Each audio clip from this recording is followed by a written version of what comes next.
Hi again, everybody. Jim Thompson alongside Paul Santos, and welcome to another telecast of Dartmouth High School football. This, the Division III final championship game, as we're at Dighton, Rehoboth. The Indians looking for one more game to get into that game at Brockton, but first they got to go through Dighton, Rehoboth. Well, obviously, Brockton is where you want to be in another week, but you have to get by Dighton, Rehoboth. Dighton, Rehoboth, the #1 seed. Obviously, they bring a lot to the table. They got a running back, Zalencia, I think his name is. He scored 17 touchdowns this season. They like to run the wing T. The Indians are going to have to stop that. But, hey, we said that last week, right? And the Indians have stopped every kind of offense that they've had thrown at them. So we have to come in with confidence thinking, why should it be different this week? You know, Paul, I think most coaches will tell you defense wins championships. Both these teams would be looking for championships. Both defenses giving up less than 10 a game. I'll tell you, both defenses strong. Of course, looking at it from the Dartmouth Indian point of view, how about those down linemen? How about the linebackers? How about the secondary? They do everything well. They don't have a weakness. That's the reason why we're here today. One thing Dartmouth does, Paul, is tackle very well. But I was listening to Coach Driscoll's remarks, the head coach of DR. He says if we don't tackle Martin, we don't win. Well, of course, Martin, he's the whole package, right? He can be inside, he can be outside. He's a seasoned runner, very hard guy to bring down, has a lot of experience, and he was a Super Bowl winner last year. So obviously a big plus for the Dartmouth Indians tonight. And the Indians have defeated Dighton Rehoboth twice in the last 2 years in the championship game. So Indians now looking for the hat trick here tonight at Dighton Rehoboth. Before we get to the ball game, how the heck did you get here? You know, I typed it into the GPS, and the next thing you know, I was going to this road and this back road and this dark road, and next thing you know, there was a stadium there, but I'm not sure how I got here, actually. I passed John Glenn 3 times on the way here. Well, you made it. I did make it. We'll be right back with tonight's opening kickoff in just a moment. Hi again, everybody. Jim Thompson alongside Paul Santos, and welcome to this telecast of Dartmouth High School football. Tonight is the championship game of Division III, with the #1 seed, Dighton Rehoboth, taking the home field against the #2 seed, the Dartmouth High School Indians. Dighton Rehoboth 8-1 on the season. They average 28 points a game while giving up less than 10. The Indians 7-2. They're about the same. 29 points a game on offense, and they give up less than 10 defensively. Paul Santos, always great to have you alongside. In the pregame, we talked about the mirror image effect. We talked about this last week against Plymouth North, how both teams have great defenses and powerful offenses. Last week, the Indians had the combination of both. Plymouth North couldn't stop them. Tonight, we're looking at the same scenario. We'll see what happens. Same kind of a situation, of course, against Dighton Rehoboth. They're the #1 seed, but I'll tell you, every week that goes by, you have to be more and more confident about this Dartmouth Indian team. They seem to be able to handle anything. Last week, they had the kid Hoover. He came in with the 22 touchdowns and all that, but as you can see, the Indians are able to defeat Plymouth North. And they're here tonight taking on Dighton Rehoboth, the team that took down Falmouth, the #4 seed last week, as you see there. And if they're successful tonight, the Indians will be playing the winner of Milton and Duxbury. They're playing tonight for the Division III Southwest title. Well, you see the captains of both squads out there at midfield. Keys to tonight's contest, Paul.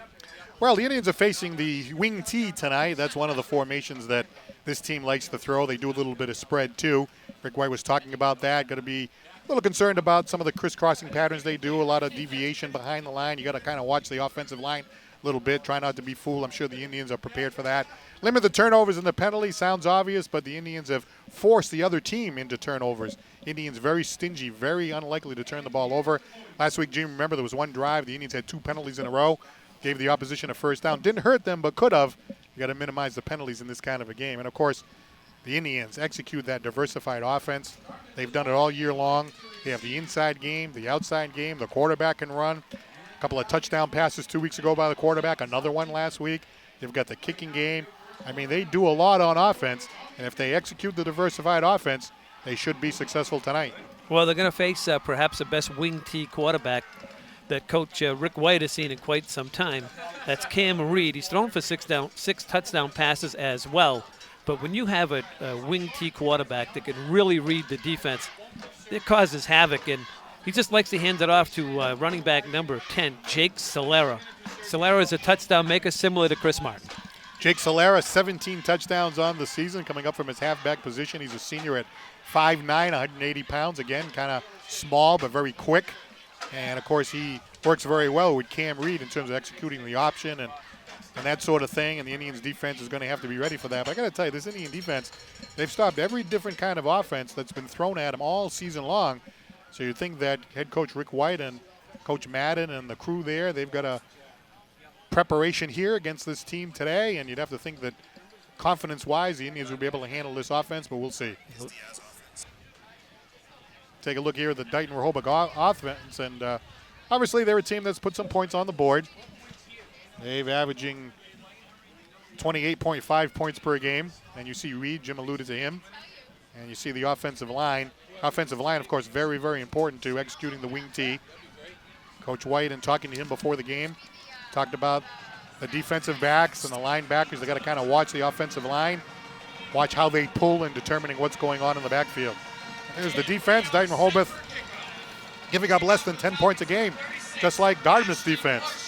So we're all set to go, and for the play-by-play, Mr. Jim Thompson. Thank you very much, Paul Santos, and we welcome you folks in the great town of Dartmouth that we live in. And before this game gets on the way, the ball comes off the tee. So we'll reset it. Maybe the ball took a long time to get here. As we look on at the Dighton Rehoboth kicker, that's Ashton Marshall, and Marshall starts this ball game with a short bounding kick that the Indians are just going to pounce on at the 26-yard line. We'll have it first and 10. Paul, we're going to look at the Indian offense. Well, the Dartmouth Indians, a very diversified offense, as we alluded to in the open. Cole Jacobson, touchdown pass last week, 2 touchdown passes the week before. Of course, Chris Martin, 18 touchdowns on the season. Jack Sullivan, touchdown reception last week, along with Caulfield. How about that offensive line, doing the job all year, blocking for Martin. In fact, the opposing coaches have talked about how the offensive line has made room for such a great running back by Martin. And again, we're hoping to see the same again tonight. Well, they send Matty Craig here to the near side, and the Indians will run it on first down, and that's Chris Martin, who picks up 14 on his first carry from the line of scrimmage. Well, take that. The Indians handing the ball off, of course, to Chris Martin. We've talked about it so many times during the course of the season. The senior, one of the more seasoned backs on this Dartmouth Indian team, number 28, 5'7", 165. Up the middle he goes. First handoff of the game. Gain of 14 and a first down. Good look at Cole Jacobson. He's done an outstanding job from the quarterback spot. Now they're going to pitch it to Martin on the near side. Chris has got running room. Martin looks to bounce it to the outside. He's across midfield, still on his feet. And Chris is finally twisted out of bounds here on the near side at the Dighton Rehoboth 40-yard line. That's a gain of about 17 more for Chris Martin. And we've talked about Chris Martin being effective both inside and outside. Well, those last 2 plays really demonstrate that. The first time straight up the middle, this time on the pitch. And how about the difficulty in bringing him down that Jim alluded to before the game? Breaks 1 tackle, breaks 2 tackles, gain of about 17, and yet another Indian first down. That was Solera on the shoe-top tackle of Chris Martin. There's a good look at Martin, the Indian tailback. 2 receivers to his left, 1 to his right. Martin behind him. Here's Jacobson off the ball fake, and Cole's got plenty of running room. Cole's still on his feet. Jacobson and still on his feet and pushed out of bounds around the 5-yard line. It looked like you would look to pitch that ball, Paul, but there's a flag down as well. So that play's going to come back. All right, unfortunate, too, because that was a good example of the diversified offense, right? Handing it up the middle of Martin, around the side. And then Cole Jacobson with that play fake. That would have been a 31-yard gain except for this holding penalty. So, unfortunately, bring that one back. But you are getting a good look at what the Indians can do. They can do so much differently on offense, and that was a good example of it there. 15-yard personal foul. See if we can find it on the replay. Here's Jacobson, the quarterback. He's really turned into a very good running quarterback. You see the linebackers there falling for the play fake. That's a tight shot. I'm not sure I've seen a hold yet. Well, they'll spot the football 15 yards back, but it still is an Indian first down. Just underway here. And the Indian offense coming out here on fire. And here's Martin. Martin tries the right side. Now he bounces it out. They spin him down at the 21-yard line. Making the stop for DR was Cameron Reed. Now, even when Chris Martin gains only about 4 yards or so, which he did that time, really fun to watch how difficult it is to bring him down. He just turns and twists and keeps those legs moving. And it takes about 3 or 4 defenders to actually stop him. And that was another example there. Martin with a gain of 4. 2nd and 6 now here for the Indians. Jacobson has Martin flank his left. 2 receivers to each side. Man in motion. That's Tisdale in motion. Alex looking for running room to the outside. They force him inside. And a nice defensive job there by Roby Mayer to tackle Tisdale for just a short gain, which will bring up 3rd down here for Dartmouth High School. Well, the Indians have run that jet sweep also all year very, very successfully. Alex Tisdale, the 5'9", 160-pound senior, utilizing that speed, but that time they were able to string it out. And that sets up a 3rd down situation. Again, remember, Dighton Rehoboth, very strong defense, only giving up less than 10 against all year, and a big chance for them to stop Dartmouth here on 3rd. 3rd and 4. Here's Martin. Martin rips it up the middle. He's got the 1st down. Steve Sylvia making the stop for Dighton Rehoboth. But Paul, this drive started back around the Indian 25, and they're just marching right down the field. Look at how quick Martin hit that gap. Right through the hole. Gains about 8 yards. No problem. 3rd down and short. Give it to the main guy, and there he is. Senior Chris Martin. 18 touchdowns on the season coming in to today's game. 1st and goal now for the Indians. Here's Martin. Toss to the right, and flag comes down before Martin can do much with that. Let's see what we have. We have false start Indians, so that'll back them up 5. It'll be 1st and goal from the 15. That changes the offensive calls from upstairs. Yeah, it changed it a little bit now. Those are the things that you don't want to see. You don't want to make mistakes. Take a look at the far sideline, which is head coach Rick White. Had a chance to chat with him before the game. Always interesting to talk to about strategy and looking at film. And there you see the coach of Dighton Rehoboth, Dave Driscoll, here since 1978. Jacobson out of the gun. Couple receivers to each side. There's Jacobson off the ball fake, and reading it well was Dave Driscoll. And Driscoll brings Jacobson for a 3-yard loss. Backs the ball up to about the 19-yard line. It'll be 2nd down and goal for the Indians. And you talked about one of your keys, penalties. This, going backwards, he was all set up by a personal foul penalty called against Dartmouth High. Yeah, you had a couple of penalties. Of course, you had the procedure penalty and, of course, the holding penalty. So it's uncharacteristic. You don't really see that. But, yeah, he can stall a drive. And now we're in a 2nd and 18 because of it, partly. There's Jacobson. He's got time. He throws over the middle. It's an Indian touchdown. Touchdown, Dartmouth High School. That's Liam Caulfield on the reception. Well, let's take a look at it again. We talked about it in the keys to the game, that diversified offense. And here's Cole Jacobson, comfortable in the pocket, right over the middle, wide open is Caulfield. He had a touchdown reception a couple of weeks ago in the opening round against Sharon, and he carries that ball into the end zone. An 18-yard touchdown reception. The Indians on the board first. On the road, always important to get that first score up. Here's Caulfield to attempt a point after touchdown. Rides it up, and it's good. And he's been money since he replaced a starting kicker a few games ago. So with just over 7 minutes to go, Indian sideline jubilant. They've got the lead, Paul, at 7-0. Well, that was a pretty impressive drive there by the Dartmouth Indians. They ran off 8 plays. It took about 3 minutes and 55 seconds off the clock. And it was finished off, of course, by the 18-yard touchdown pass from Cole Jacobson to Caulfield and a Dartmouth Indian touchdown. But I got to tell you, the offensive line, we've talked about the blocking of the offensive line all year. As you look at a very happy Coach White, at least in the early juncture of the game. But how about the pass protection, right? The offensive line has really delivered great pass protection for the quarterback, and that's really helped the Indians' success in the passing game. And you talked about Caulfield, right? 16 point after touchdowns coming into today's game, including a field goal last week against Plymouth North and a field goal the week before in the quarterfinals against Sharon. So another weapon in the arsenal for the Dartmouth Indians offense. Jake Solara along with Steve Sylvia back deep to receive for DR, who finds themselves trailing early here in the first. That's Caulfield to kick it away for the Indians. High, end over, and backs up Solara. from 2 yards in his end zone. And Solera gets it out to about his 10-yard line. But the Indians take him down there, so not so sure that was a heads-up play by Solera. The offense now, Paul, got to start deep in their own territory from their own 10-yard line.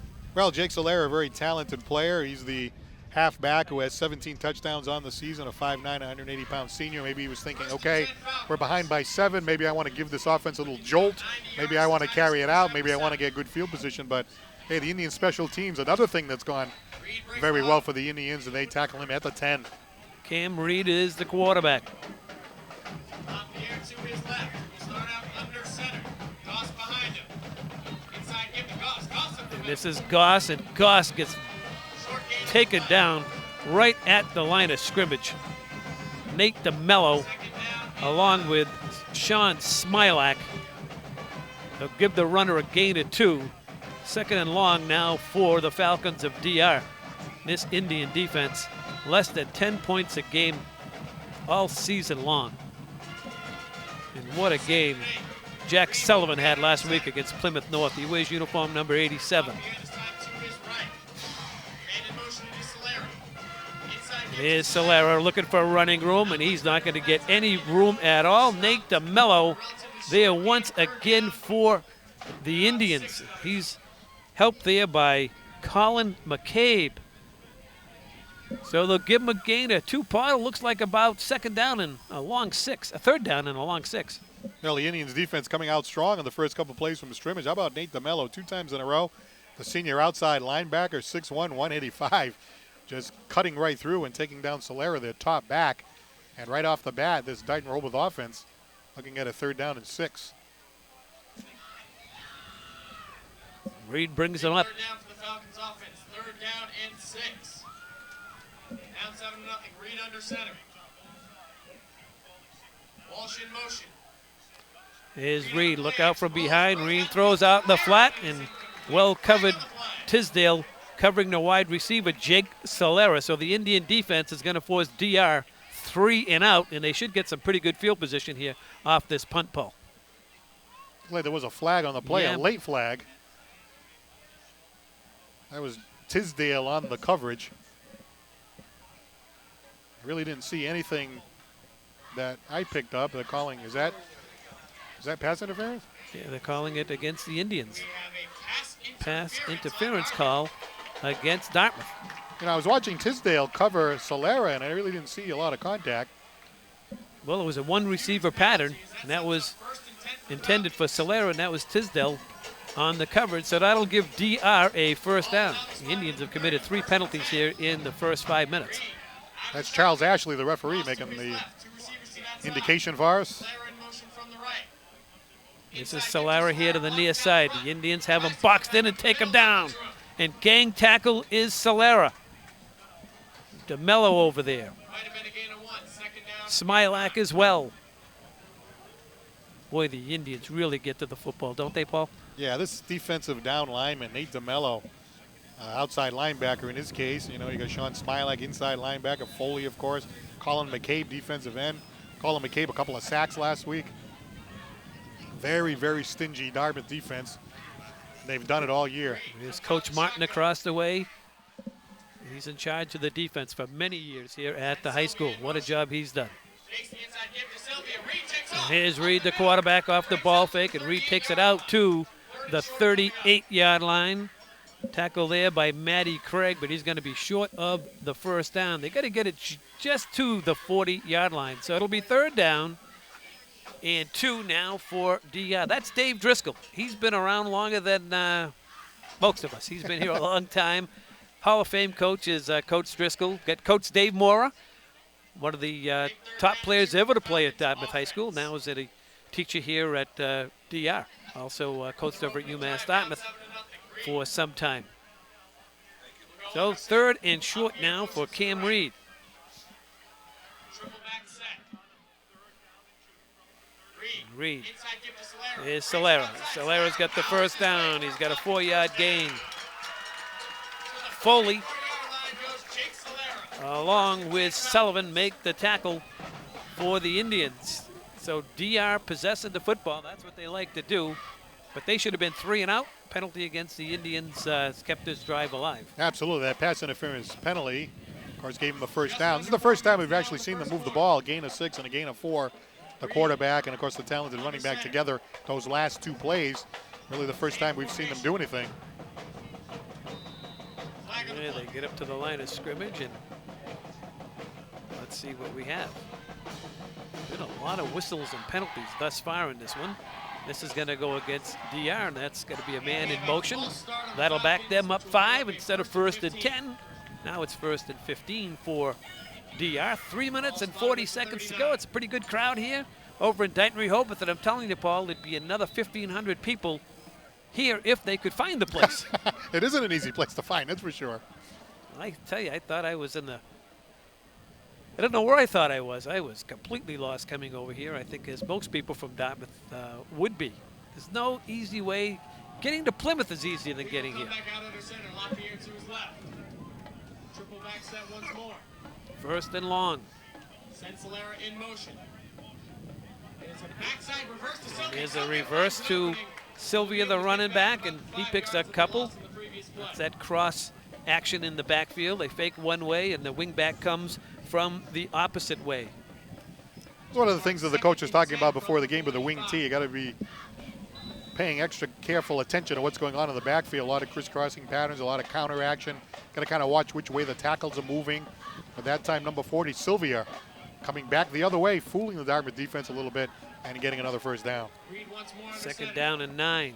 Solera once again in motion. Fakes the gift to Solera. They're going to look for a little off the wheel route. And that's a 1st down and more to Solera. Nice play there by DR. That's the longest play from scrimmage for the Falcons on the wheel route to Solera. Well, that's a 23-yard gain there for Dighton Rehoboth that time on a 2nd and long. And you watch the quarterback right here dropping back. He kind of looked to the right at first. And always a good idea to get the ball in the hands of Solera. 17 touchdowns on the season for that young guy. 23-yard gain, their biggest play of the night. And a 1st down for the Falcons. 1st and 10, DR. They work out of the shotgun, and that's Sylvia in motion. And Sylvia gets tackled in the backfield. Coming up with a big play for the Indians was Colin McCabe.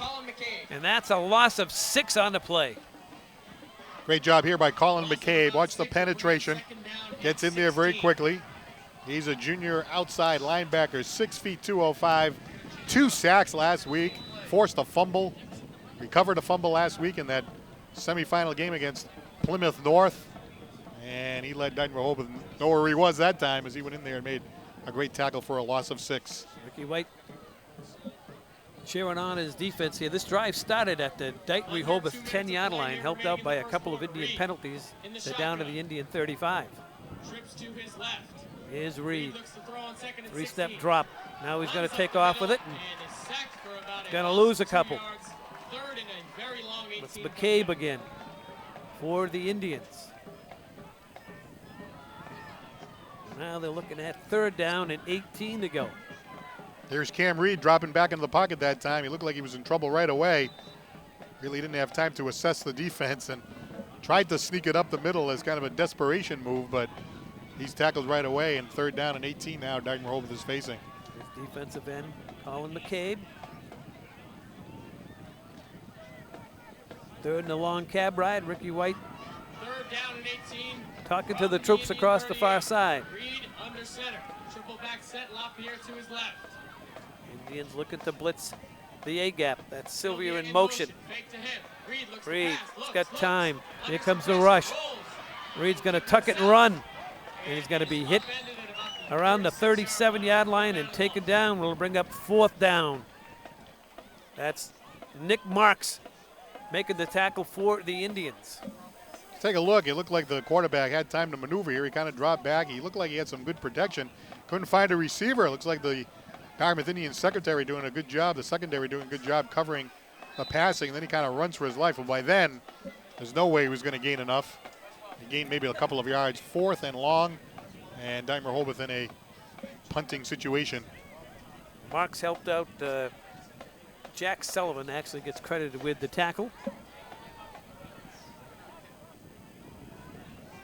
Well, he ran off 11 plays and took quite a bit of time off the clock, but Indians defense still holding. So that'll do it at the end of one.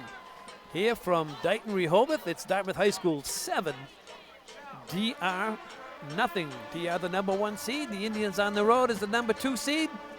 Indians had the ball just for one possession. DR 2 possessions, 1 score. That came from the Indians. Yeah, it was a nice play, too. It was an 18-yard touchdown pass from Cole Jacobson to Liam Caulfield.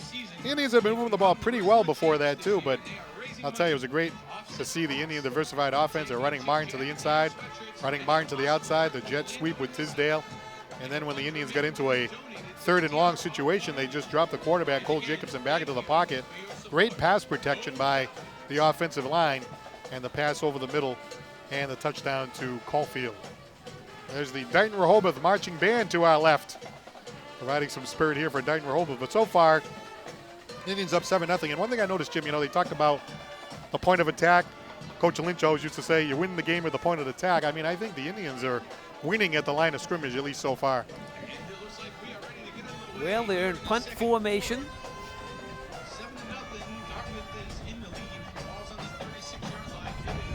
Solera is the punter. Martin and Tisdale back for the Indians.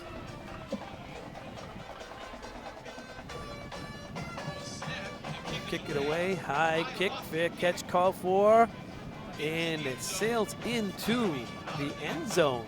I'm sure that's not what the DR coaching staff wanted. Punting from the 50, you want to pin the Indians inside the 15 at least.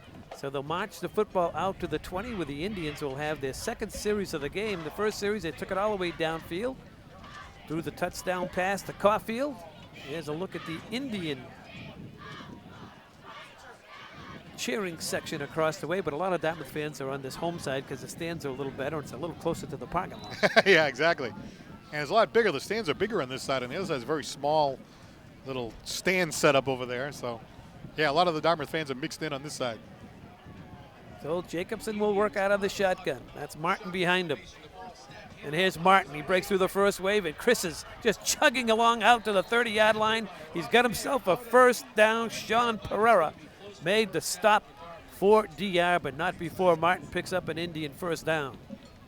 About an 11-yard gain that time for Chris Martin. We get another look. I'll tell you, the Dighton Rehoboth defense has had a problem stopping Chris Martin so far. Again, we're only early in the 2nd quarter, but they're going to have to figure out a way to slow him down if they're going to stop this Indian team. So far, Chris Martin has definitely dominated on the inside run.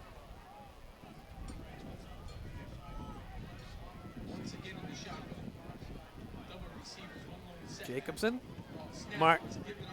Chris twists his way out for a gain of a couple. Ran right into Kyle Greaves. And Martin gets a gain of 3. 2nd down and 7 now for the Indians. We're approaching the 10-minute mark. We're on the road here at Dighton Rehoboth. I'm Jim Thompson alongside Paul Santos and a cast of characters from the DC TV production team. Characters. Trust me, Paul. You've been around here a while. They are characters.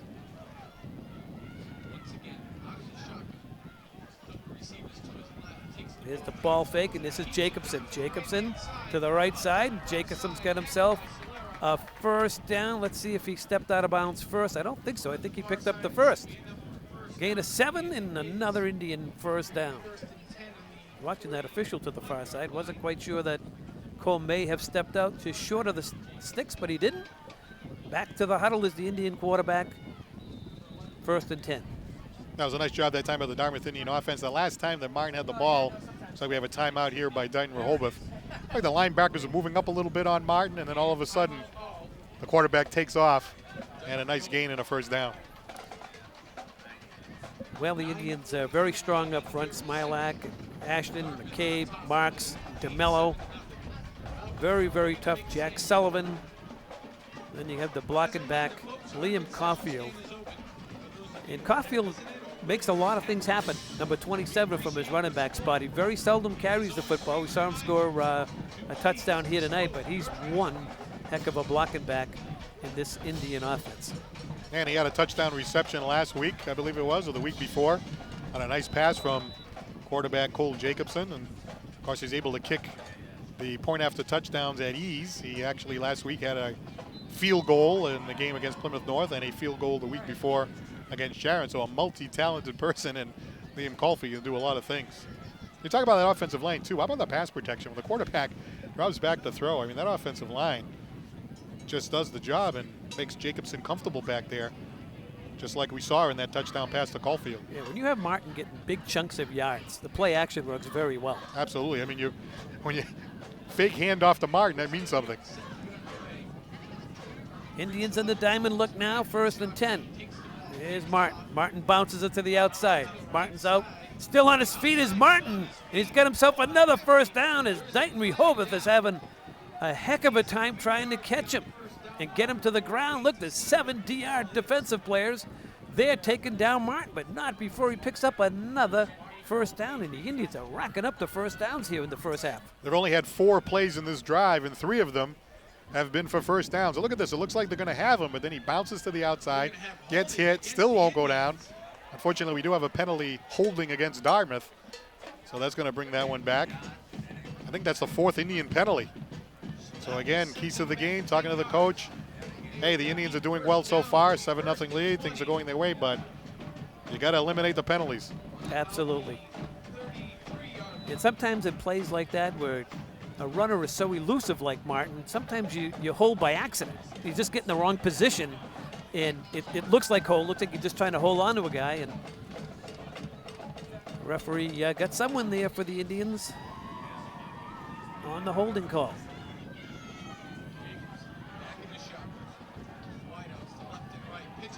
Here's Martin.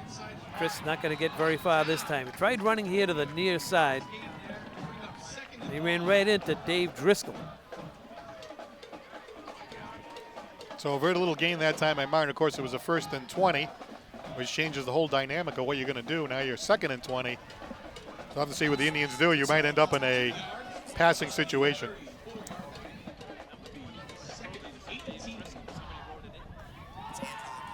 So it's a 2-yard gain that time for Martin, 2nd down and 18.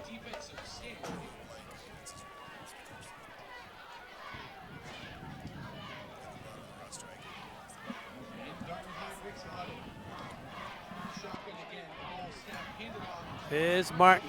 Martin turns it back inside. He's across the 40 and skips his way out to the 41-yard line. It'll bring up 3rd down and 12 yards to go now for the Indians. They have to get the ball to the DR 48 to pick up a 1st. The Indians sending out a few wide receivers that time in the formation, maybe making the defense thinking that, hey, in the 2nd and long, maybe they're going to put the ball up, but then they shoot Martin up the middle, but they're still looking at a 3rd and 12. This could potentially be a passing situation, and we have a timeout on the field being called by Rick White and the Dartmouth Indians. Well, So a good time right there for a timeout. Want everyone to know at home that there is a roster change. Andrew LeBlanc is number 24, not Dave Driscoll for DR. Remember that, will you, Paul? Yes, I'm making a note of that right now. Okay. This is important, you know. We've been doing this a long time too, and worst thing can happen is they give you a roster, and there's something wrong on the roster, and you spend 2 hours Which happens every week. announcing the wrong guy, right? Yeah, And then somebody tells you with a minute left, hey, you just had it wrong the last 2 hours. Yeah, what's even better is you'll be doing a game and then you walk into the stadium and, you know, we volunteer, you know, for the most part doing this, and we try to do the research, but you don't bother the coaches during the week. So, and then you have some angry parent come up. You didn't pronounce my kid's name right. Okay, you know, it's all right. You know, we don't go to the high school. We don't hang out with your kid. It's bad enough if you didn't pronounce it right. How about you didn't have the right person altogether? Yeah. Hopefully we keep that to a minimum. That's a rarity. It is a Rarity. 3rd down and 12 here for the Indians. Spread out, twins on either side of the field. Here's Jacobson. He's got plenty of time. Throws it right side. He's got a man and a 1st down. That's Matty Craig. And Craig is going to be hauled down at the 45-yard line. Steve Sylvia back on coverage, but not before the Indians pick up 13 more and possess the football with yet another 1st down. How about this? We talked about it in the timeout, an obvious passing situation, and the Indians execute anyway. Even though Dighton Rehoboth had to be thinking they knew it was coming. And a pass to the senior wide receiver, a clutch player, and Matt Craig beautifully executed by the quarterback, Cole Jacobson, a gain of 13. The Indians in business, first down in enemy territory. Martin takes the pitch. Chris has got running room. Chris is across the 40 down to the 35 and more laundry on the field.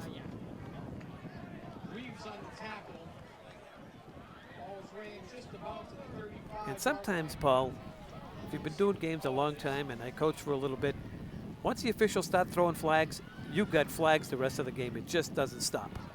It's kind of like an open the floodgates kind of a thing. Another holding penalty against the Indians. That's the 5th penalty against Dartmouth tonight. And Ricky White's got to be beside himself across the way. It's nice to get these big chunks of yardage, but you can't afford to be taking these penalties. There's Rick. The Indians have been able to convert on these 3rd and longs, but as you pointed out, to do it over and over again all night long against the #1 seed, not where you want to be. Push the football back to the 47-yard line. They got to advance it down to the 35 of Dighton Rehoboth. 1st and 18 for the Indians. Sullivan and Craig to the top of your screen. That's Tisdale in motion. And Jacobson held onto it. Maybe a yard. Bring up 3rd, 2nd down, and it's about 17. Dighton Rehoboth defense not fooled that time by the fake handoff to Tisdale on the jet sweep, stayed home. And when Jacobson tried to sneak up the middle, there was nothing there, tackled immediately. So we'll see what the Indians can do here. 2nd and 18. I mean, he's not afraid to throw the ball on these 2nd downs and long. I've seen that many times. Marquise Adams in the slot, just into the game, top of your screen. And here's the draw. Martin across midfield down to the 48-yard line. Hanging on for dear life for Dighton Rehoboth was Chris Joachim. The Indians now face 3rd down and 14. Bring up 3rd and 14 for the Indians. It's only a gain of 3 that time for Chris Martin. See what kind of an answer the Indians have here. I'll tell you, they seem to come through in these 3rd and long situations. They tend to throw the ball. See all the wide receivers here, they're spreading it out. They've executed in these situations all season long. Motion is Tisdale. Plenty of time for Cole. Here comes the rush. He avoids it. He's going to throw long and deep. Far sideline. Jump ball. Broken up. Oh, was it caught along there? It was caught by the Indians? Incomplete. That's what I thought originally. Tell you, it looked like the cornerback, when he pushed the receiver down, he really was engaged a lot longer than he had to be. But take a look at Cole Jacobson. Here's something he does well, right? Ducks out of the way. Looked like he was going to be sacked. Ducked out of the way, and then throws the pass down the field, looking for the receiver. That's Tisdale, but you can see Jake Solera, even though he was out of bounds, it was incomplete. He kind of threw him down. And unsportsmanlike conduct now against Dartmouth High. It's very uncharacteristic of a Rick White coach team to have major penalties, which has really taken the momentum away from the offense. I mean, Chris Martin's had one heck of a game here in the first half, but so many penalties. I mean, this was another good drive that's going to stall out and be 4th and forever. 6 penalties against the Indians so far tonight. Very uncharacteristic. Craig rides it out. And a fair catch called by Sylvia.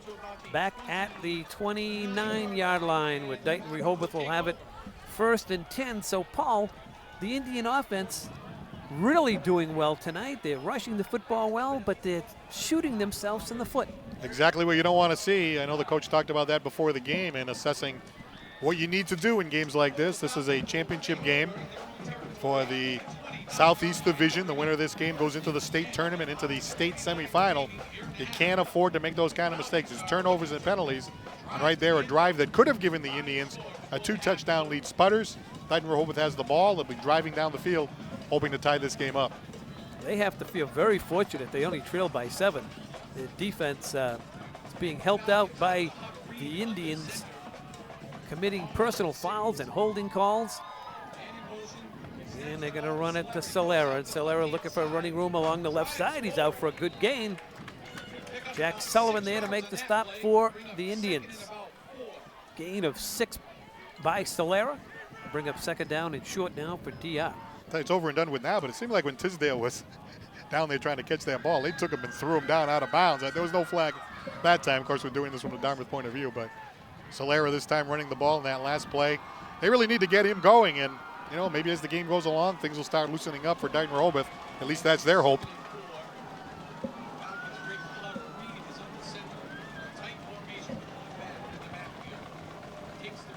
And here's a little cross buck action and a first down for DR. That's Sean Walsh. He starts from the left wing and he comes back across the formation. It's a play out of the 1920s. Right, the wing tee, crisscrossing pattern. Fools the defense a little bit. They give it to Solera, who looks like he's going to run to the numbers to the far side, and he puts it right in the belly of the crossing running back. 1st and 10, Dighton Rehoboth. Here's Reed. He's going to throw it out here to Solera, and Solera's got a first down. He's across midfield and into Dartmouth territory with Matty Craig along with Jack Sullivan get him down. So a little pass out here in the flat picks up a DR first down.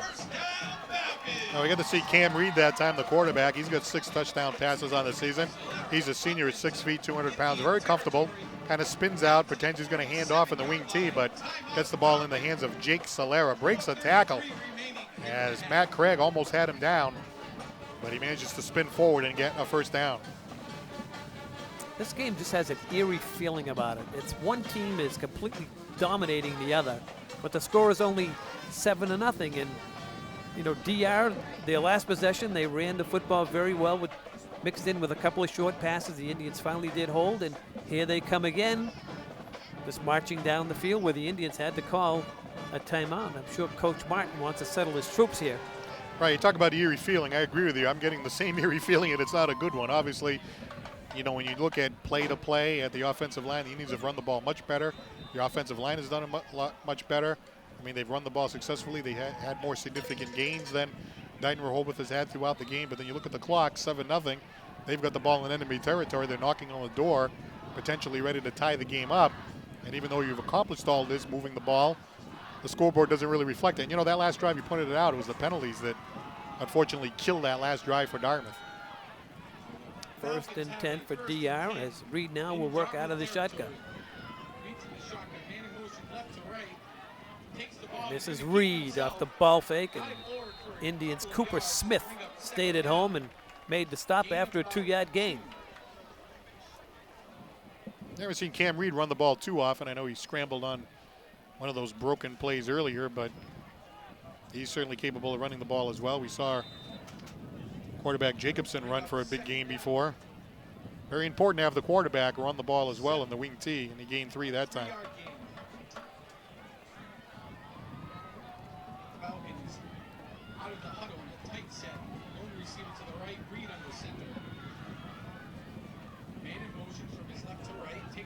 Here's Solera. Solera breaks through. Look out, he's in the secondary. And chasing him down for the Indians was Alex Tisdale. Tisdale didn't grab him. He may have been gone. Well, that's a 15-yard gain. Look at all the crisscrossing action there. Who's got the ball? Well, it's number 10.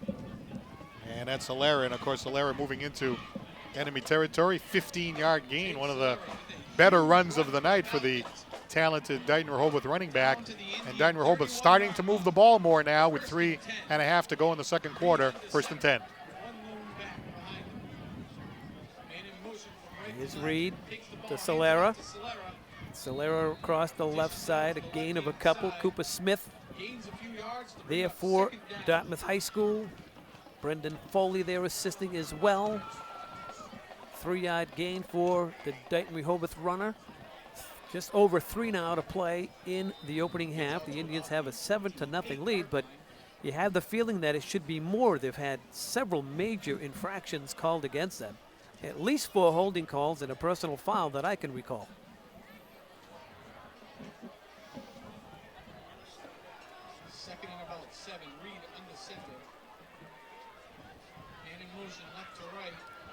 They're going to toss it here to the near side. This is Goss. Goss looking for running room. Didn't get very much. Ran right into Nate DeMello. Maybe a couple yards. It'll bring up 3rd down and 5 now for the Falcons of Dighton Rehoboth. Well, Matt Goss, one of the other running backs that they like to use. He's the fullback, a senior. 5'2", 165 out of the wing T. That time trying to sneak around the side using his speed. Got a couple yards, but still a 3rd down and significant here for Dighton Rehoboth. You would think it would be 2-down territory this late in the half. And before this play gets off, we have flags and whistles, and let's see what we have.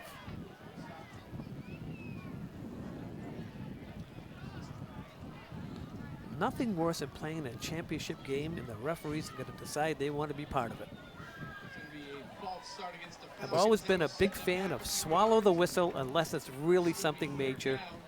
We've watched Dartmouth High the last several years. I can't recall any game where they had personal fouls and holding calls. And sometimes, as I mentioned early on, as soon as they start throwing the flags and blowing the whistles, sometimes it becomes more about them than the kids, and that really drives, I know it's driving Ricky right out of his mind right about now.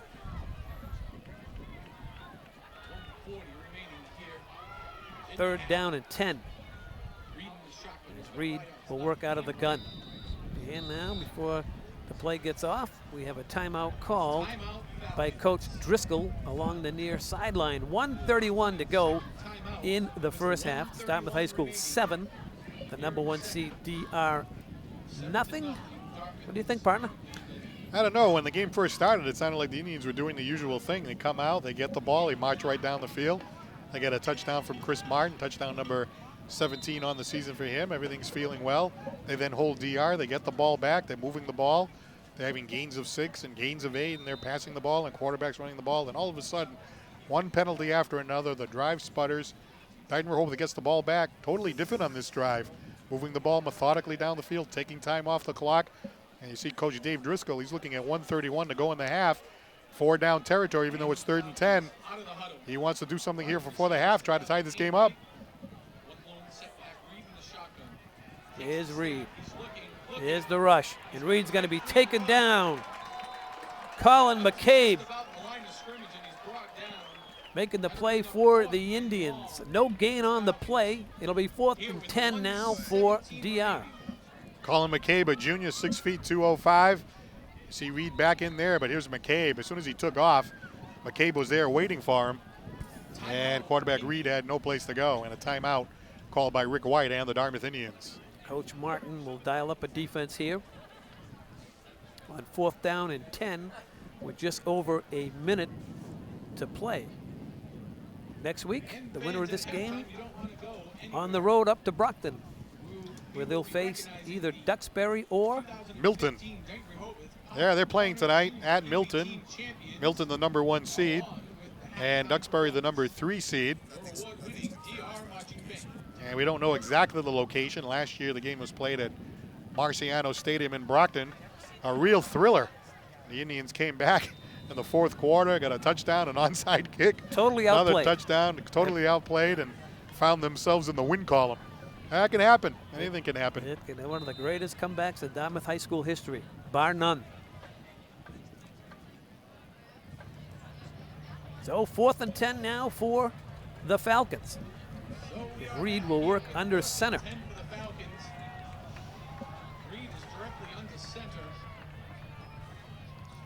Reed's going to throw it long and deep over the middle. It's well defended back there and incomplete. Nice play back there by the Indian secondary man. That's Luke Espindola. How about that job by number 25, the free safety, Luke Espindola. It looked like the player was behind him. Look at Reed now. Look at the player. He's behind him. But then all of a sudden, here comes Espindola, gets his hand in the air, and knocks the ball away from the intended receiver. It looks like Arthur Correa, who was actually behind the free safety, but he manages to get his hand in the air and knock that ball away. What a terrific play by the Dartmouth Indians defense. Which has done it all season long. They give up less than 10 per ball game. So far, pitching a shutout here with just over a minute to go.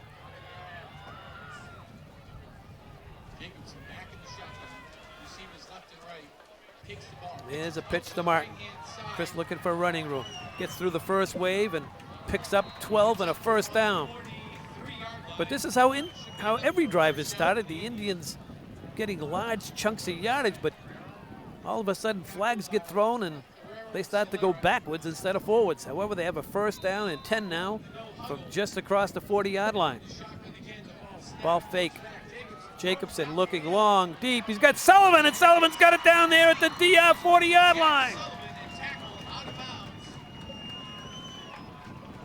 That stops the clock with 43 seconds to go. 27-yard gain that time. Jacobson to Sullivan in a first down, and the Indians thinking that they want to get on the board again before the half expires. Here's Martin to the near side. Chris got running room.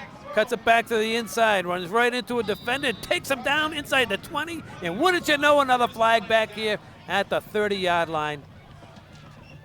Well, Martin had 11 on that play, but I saw the flag flying in the air again.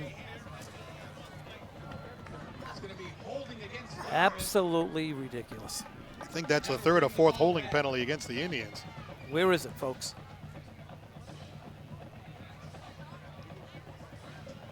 Certainly something that we haven't seen. All these flags against Dartmouth. You would think Ricky's ready to jump out and blow his stack. But I've mentioned it several times on this telecast. Once they start throwing them, Paul, they're not stopping because they become the game. And this is what's exactly happened in this game. This is a championship game.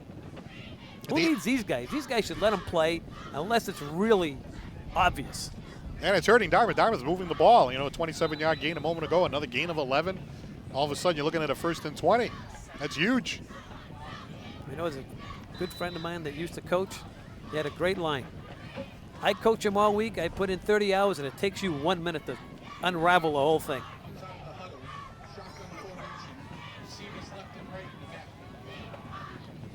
First and 20 now. Here's Tisdale. Tisdale scoots down to a 30-yard line at DR. The clock's still running. Now it stops at 22 seconds. Tisdale picked up about 9 there, almost getting half of what's needed. It was a 1st and 20, so now it'll be a 2nd down and about 11 and a timeout. 22 seconds to go. Ball down now just outside the 30-yard line. The Indians, you know, they have that kicking game. If they can't get into the end zone, they can get into field goal range. We've seen Liam Caulfield lay into them 2 weeks in a row, kicking a field goal last week against Plymouth North and kicking one against Sharon as well. I think Ricky wants to kick somebody as he walks off the field. Just don't know which one he's going to kick. 22 seconds to go, 2nd down and 11. Jacobson's got time, launches it far side. He's got a man out there. Let's see, incomplete. May have been deflected by Jake Solera along with Sylvia back there. And also Robbie Mayer. Well, a good call here by the Indians. You want to get your crack at the end zone, and you see Cole Jacobson laying it out there. And, hey, you got Matt Craig down there. You'll take your chances with him. 2 number 10s trying to get the ball. Jake Solera, of course, the talented Dighton Rehoboth cornerback, and Matt Craig, number 10 for the Dartmouth Indians. But he was covered pretty well that time. Indians now in a 3rd and 10. 14 seconds. Still got a little bit of time to play with.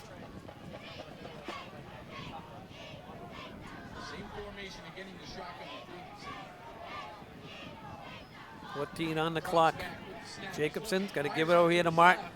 Martin, not going to get very far. He gets down to the 25. 4 seconds, 3 seconds, 2 seconds, and the Indians aren't going to get another playoff as Martin couldn't get himself out of bounds. Clock ran out, and that's it at the end of 1. Our score, the number 2 seed Indians up by 7. 7-0 over the number 1 seed Dighton Rehoboth. Paul and I will be right back with the second half action momentarily. Hi everyone, we are pleased to announce DCTV's channel expansion effective October 13th, 2015.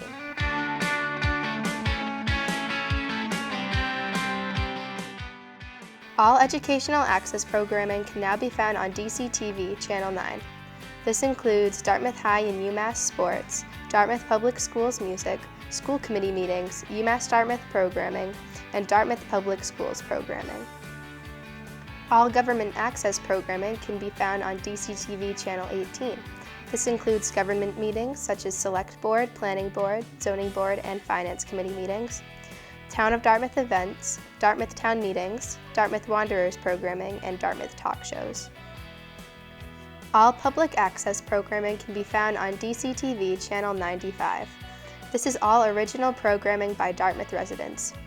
You can take television production training classes to find out how you can produce your own show on DCTV. For more information on the channel expansion, you can visit www.dartmouthtv.com or you can call 508-984-1359. Thank you.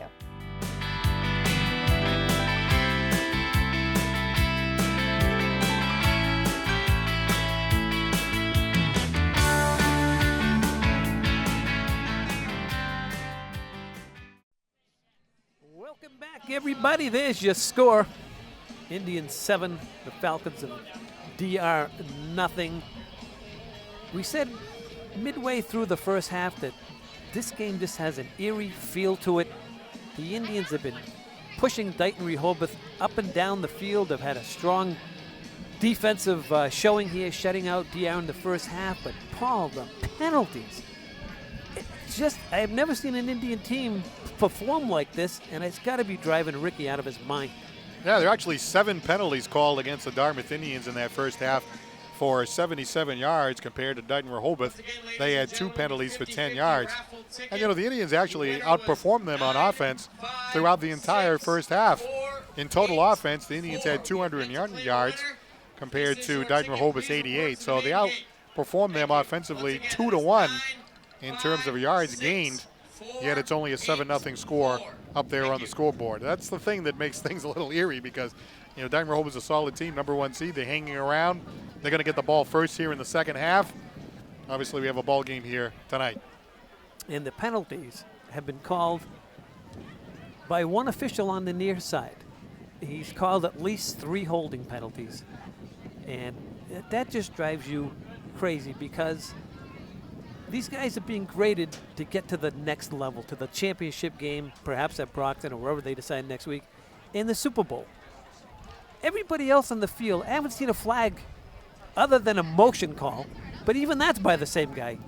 And that will drive a coach out of their mind because is it about being graded? Is it about, I want to control the game? And I never speak like this because I like officials.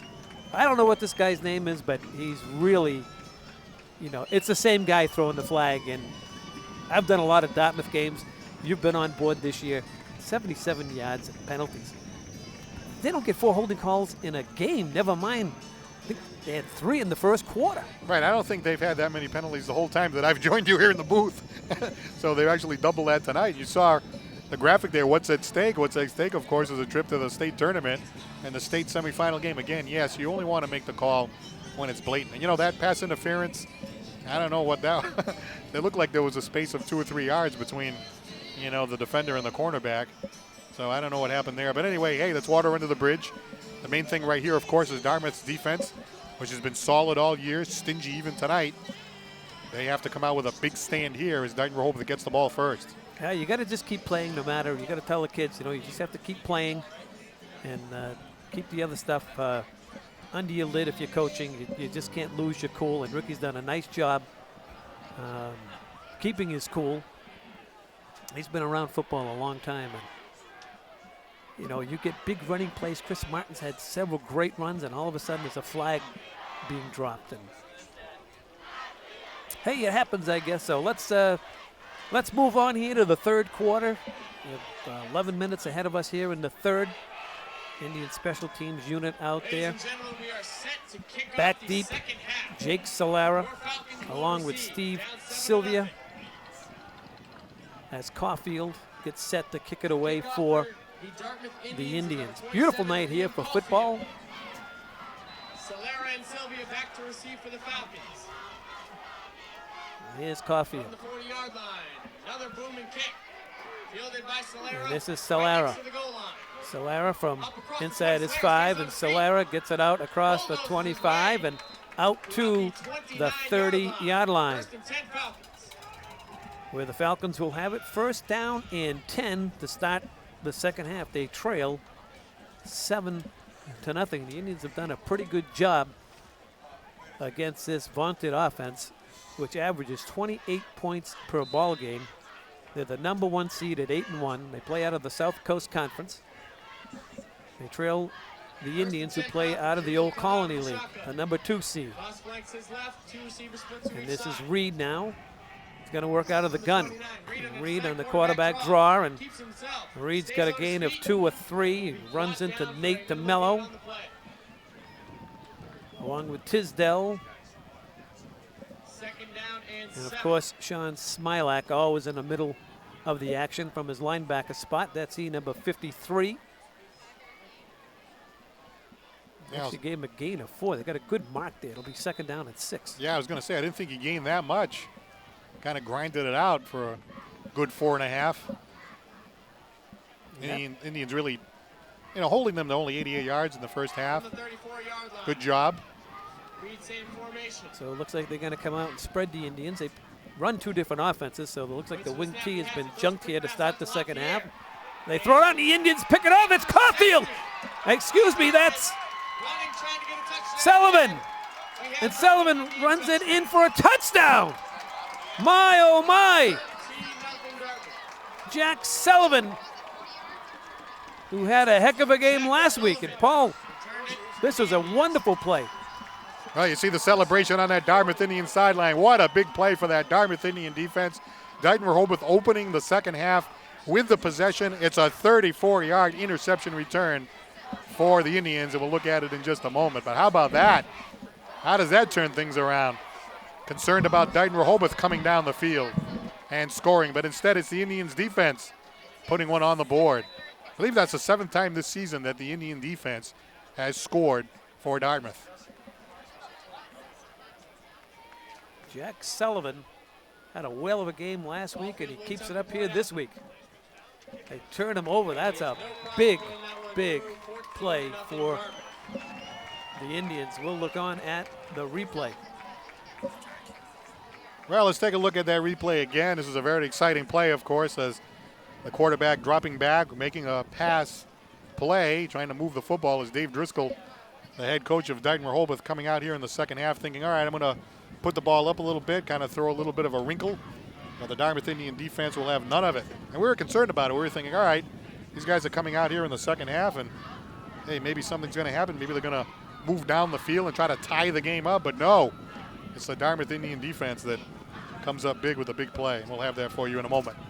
Here it is right here. There's the quarterback, Reed. See if we can see exactly what happened. The ball was low, and it bounced off of the intended receiver up in the air. And then Sullivan takes it down the sideline. A 34-yard interception return, leaps over the pylon for an exclamation point. And with the extra point, a 14-0 Indian lead. Wow, what a big turn of play events there here. by Sullivan. Absolutely. Just under 10 Now the to play Indians in will the kick it first. off again. And it will be fielded by Sylvia Muff. There's And Sylvia will from the pick goal it back line, up at the goal line, picks bring it up.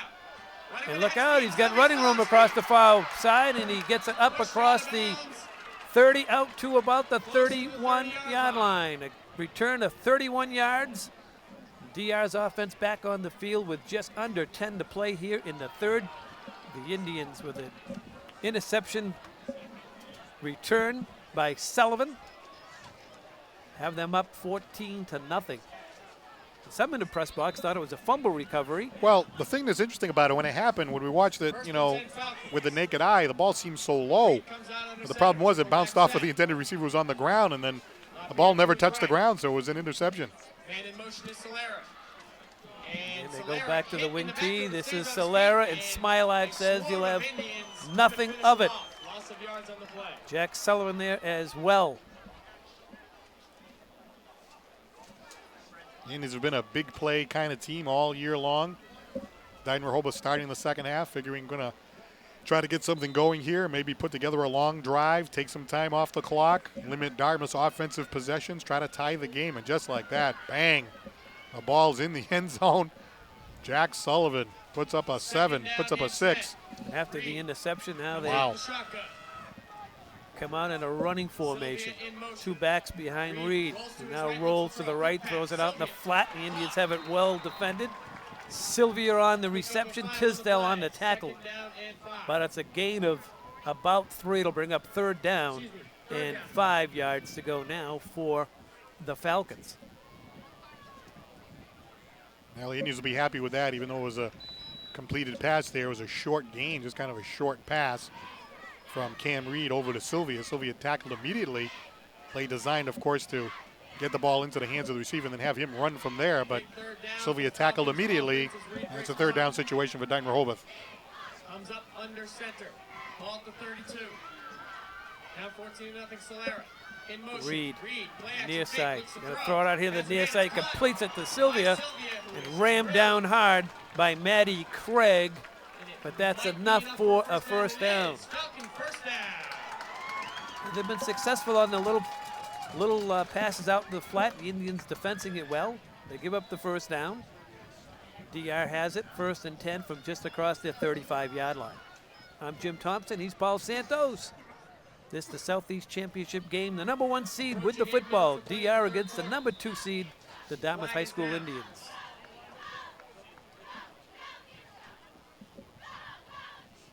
Now they get up to the line of scrimmage. This is pathetic. The same guy. 5 yards, 1st and 15. Not not the head guy.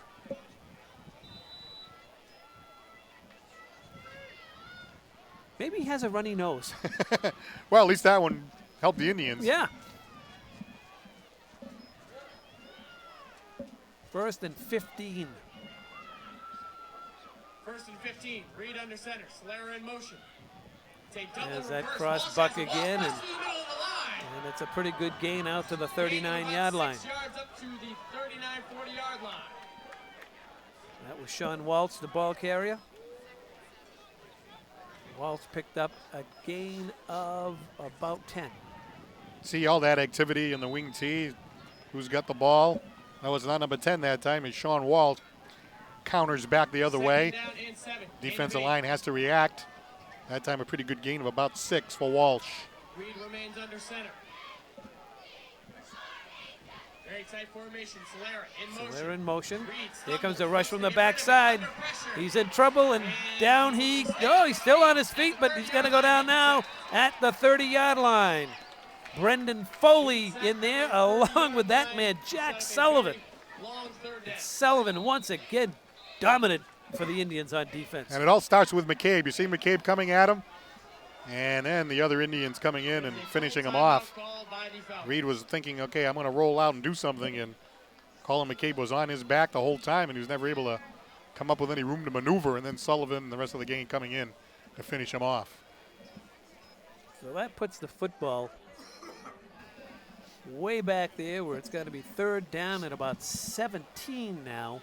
And I'll tell you, that interception return by Sullivan, when they came out, Paul, they kind of junked the wing tee. They throw the interception. They go back to the wing tee. The Indians defense it pretty well. Now they're forced to throw the football. So the Indians have them confused. They're not quite sure offensively what to do because they're not throwing it well and they're not running it well. Right. You would have thought that in that first drive in the second half, you're only down 7-0. Why wouldn't you stick with your bread and butter there?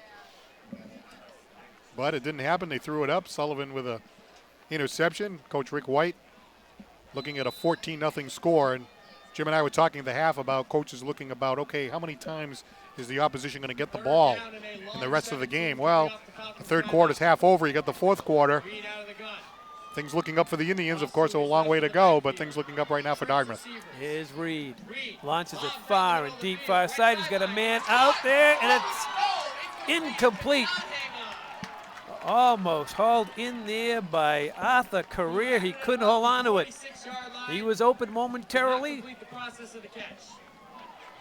and that'll bring up 4th down in a kicking situation. The Indians escaped one there, Paul. All right, let's take a look at Cam Reed dropping back in the pocket. And the throw downfield very deep, but then look at Matt Craig. He just got there at the last minute. I don't know if he got a fingertip on it, but it looked like he bothered him just enough. He took his eye off the ball maybe. He was trying to follow it through. Arthur Correa not able to bring it in. And Dighton Rehoboth is forced to punt. Good snap. Read the punt. Fielded right at the 40-yard line. A lot of running Indians across midfield. returning it. Dartmouth And look out. on their feet. 30. That's Tackle by Marquise Van Adams. Right near the red zone for the And Indians. Marquise Adams returns it deep into Falcon territory. And Paul, the momentum shifting to the team dressed in white across the way. No question about it. How about Marquise Adams, a junior, 5'9", 160 pounds. Here's the punt by Dighton Rehoboth. There is a They're thinking, flag all right, we're on going to the try to play. keep them at least in their territory, but here comes Marquise Adams. And wait a minute, I'm looking now on the field. Another flag on the play against Dartmouth. I think they got Luke Espandola for a block in the back. So this has been a bugaboo all game long here for Dartmouth High School. So instead of being deep in DR territory, they march it back to the Indian 44-yard line. Block in the back, first down Indians. And the spot foul on the Indians will put them all the way back inside their own territory at the 44. 8 penalties on the night here against Dartmouth. Huge penalty.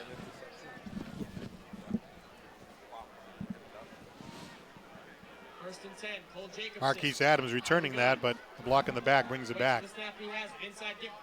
2.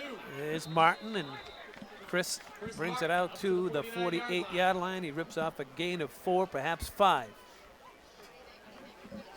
So the Indians now in a good position here. The Indians can do a lot of ground game. They have been moving the ball successfully on the ground with Chris Martin and Tisdale intermittently. So the Indians can kind of grind it out here. Obviously a long way to go. They want to continue to move downfield, possibly put more points on the board, but they can use Martin here and not really be rushed. There's Martin, and Martin gets back to the line of scrimmage where he's planted there by LeBlanc. Andrew LeBlanc, the linebacker. First half, he was known as Dave Driscoll. Second half, he's known as LeBlanc. Next week, who knows? Might be known as Santos. 3rd and 5 here now for the Indians. Big 3rd down and 5 for the Falcons defense. Jacobson, Jacobson pitches out Martin. to Martin. They have him hemmed in along the far sideline. They get him down to the ground. That's Steve Sylvia Defense holds. making the play for DR, and the Indians' first touch in the 3rd quarter. They go 3 and out. For the first time tonight and the first time in the playoffs, it seems like the Indians going 3 and out. And they tried to pitch it out to Martin that time. A lot of times when he gets the pitch, uses that real estate around the side read very well by this very stingy Dighton Rehoboth defense. A big stop there for Dighton Rehoboth, trailing by 2 touchdowns. They'll get the ball back here. Greg rides it out. Another flag. A flag comes down, and another flag comes down, and Jake Solera with the catch. Let's see what we have.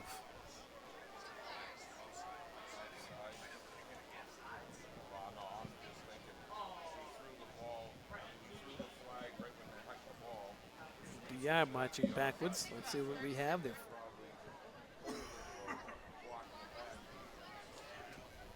Charles Ashley is the referee in the white hat, talking to his officials group.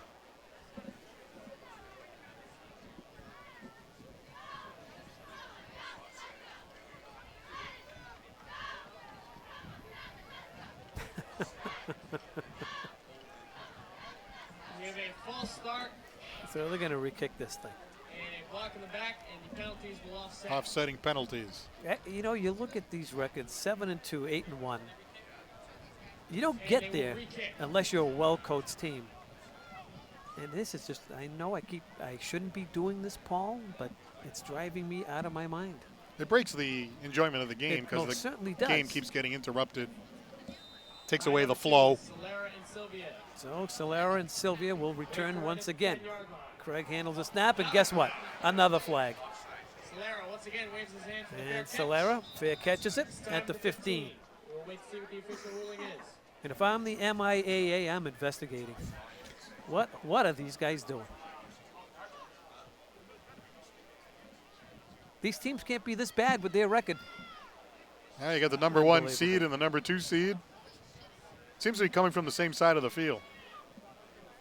Yep, it most certainly does.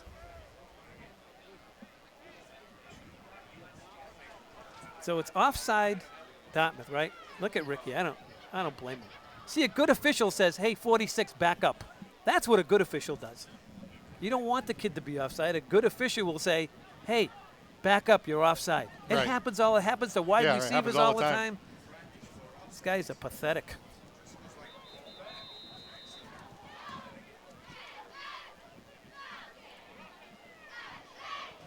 There's Dave Mora, former educator in the town of Dartmouth, Was against Dartmouth.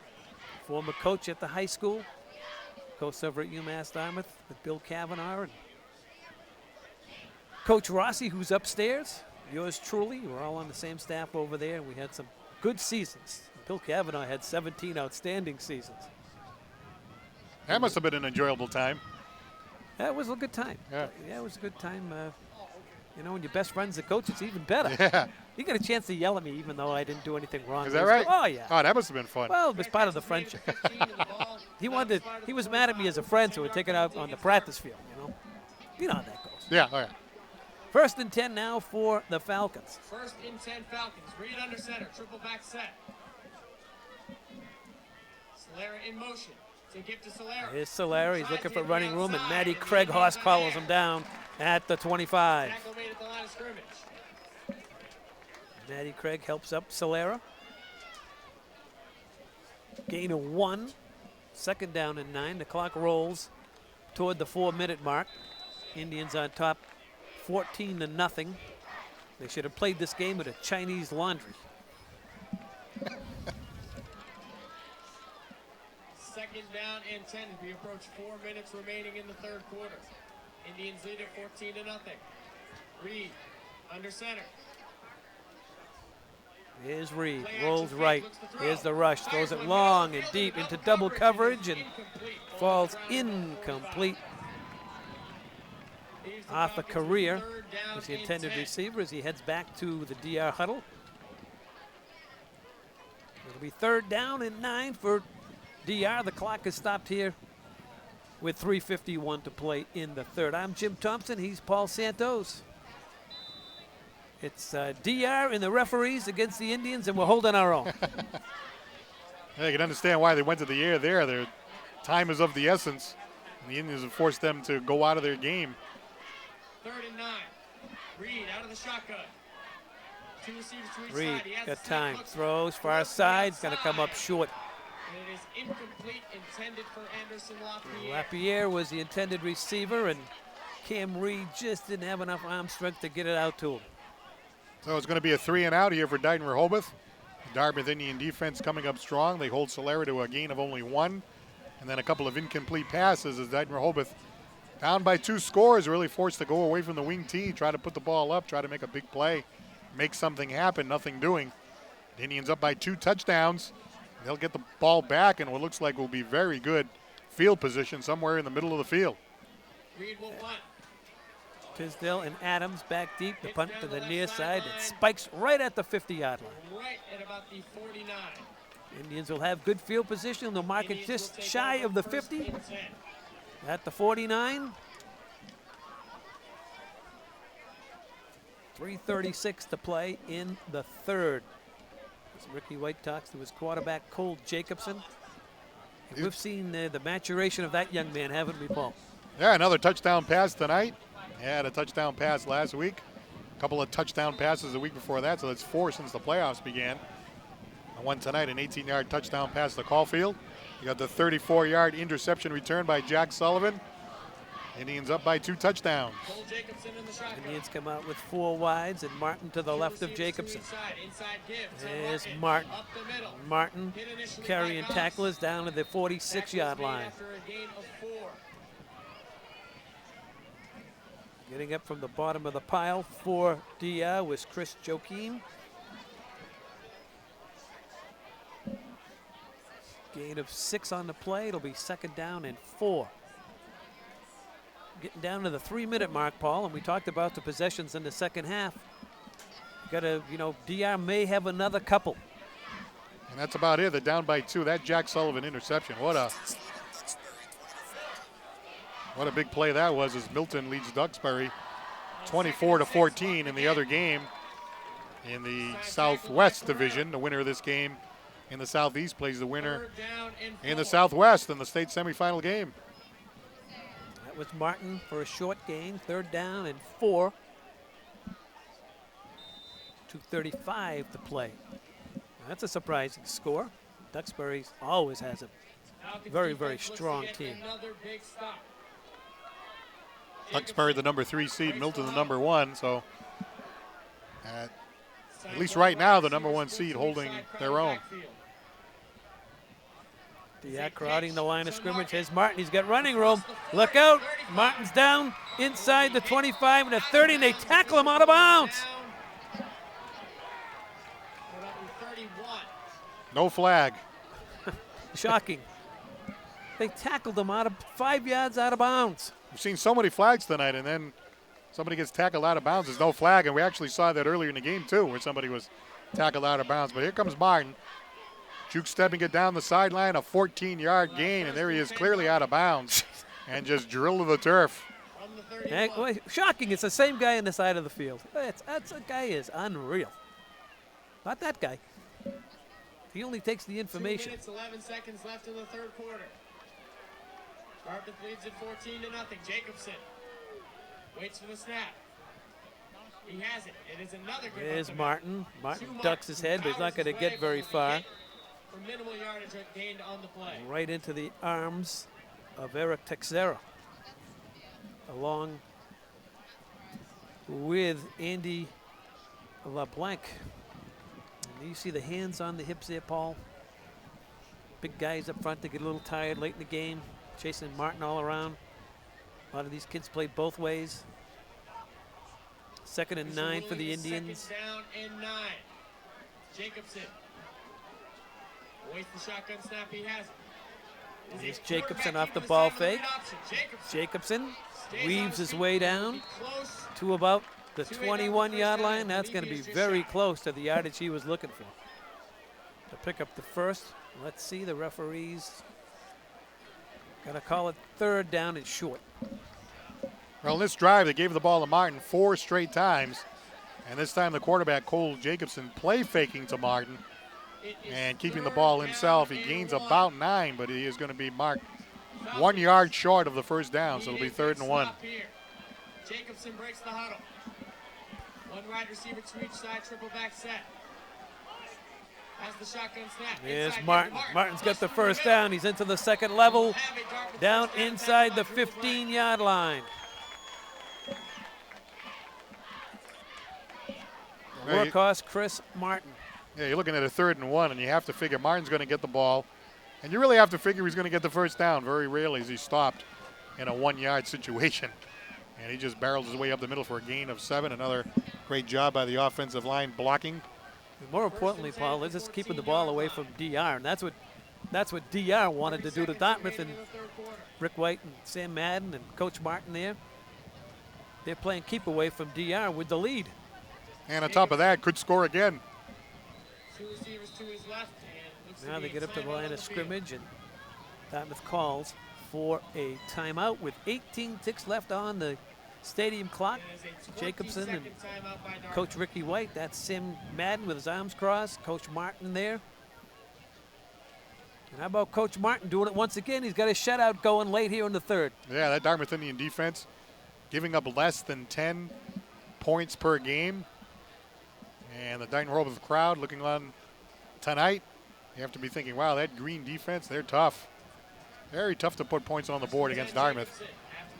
And these guys came in, Dighton Rehoboth, averaging 28.5 per game. There's Jacobson. Jacobson is going to be forced out of bounds. A couple of defenders over there, Walsh and Pereira, get him out of bounds with 6 seconds to go. They give him a gain of 2, 2nd down and 8. Actually, they're going to give him a gain of 3, and that'll end the 3rd quarter. So only one score here in the 3rd. Came on a Indian turnover and a return of a interception for a touchdown. Yeah, 34-yard interception return by Jack Sullivan, and I'll tell you, that really turned the game around. I mean, talk about the wind coming out of the sails. Dighton Rehoboth kind of hanging in there with Dartmouth, even though they were outplayed. Come out to start the 2nd half. Dighton Rehoboth's thinking, okay, we're down by a score. Let's see if we can get something going. But look at the ball. It bounces off the hands of the receiver, and it never touched the ground. And Sullivan had the wherewithal to pick that ball up and just fly down the sideline, dives over the pylon, and with the extra point kick by Caulfield, a 14-0 lead. Completely different game after that. Now Dighton Rehoboth gets the ball back again, but you could already feel, well, they're not sure what to do. Should they stay with the wing T? Should they do something else? You have to be thinking, why wouldn't they stay with the bread and butter before that? But they didn't. Resulted in the interception. And the feel of the game completely different after that big play by Sully. You know, you mentioned the feel of the game. Has there been a feel of the game, really? I mean, it's been interrupted by so many flags and stoppages. It just is. The momentum on both sides, I think, has been just a little off. Can't really say that it's had a flow to it. Well, the Indians have the lead with just 11 minutes left to go, Paul. 11 minutes away from getting back to the state semifinal game. And a Southeast championship here on the line tonight at Dighton Rehoboth. Looking for the second in a row. Second down and 8. Matt Craig to the top of your screen. That's Tisdale in motion. And that's Tisdale. And Alex down inside the 5. Wrapped up there by Robbie Mayer.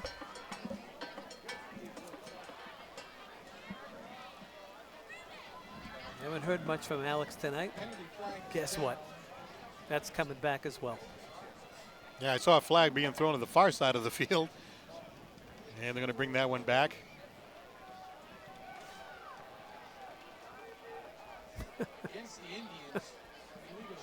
It's almost comical. It's going to be 9, 10 penalties against the Indians so far.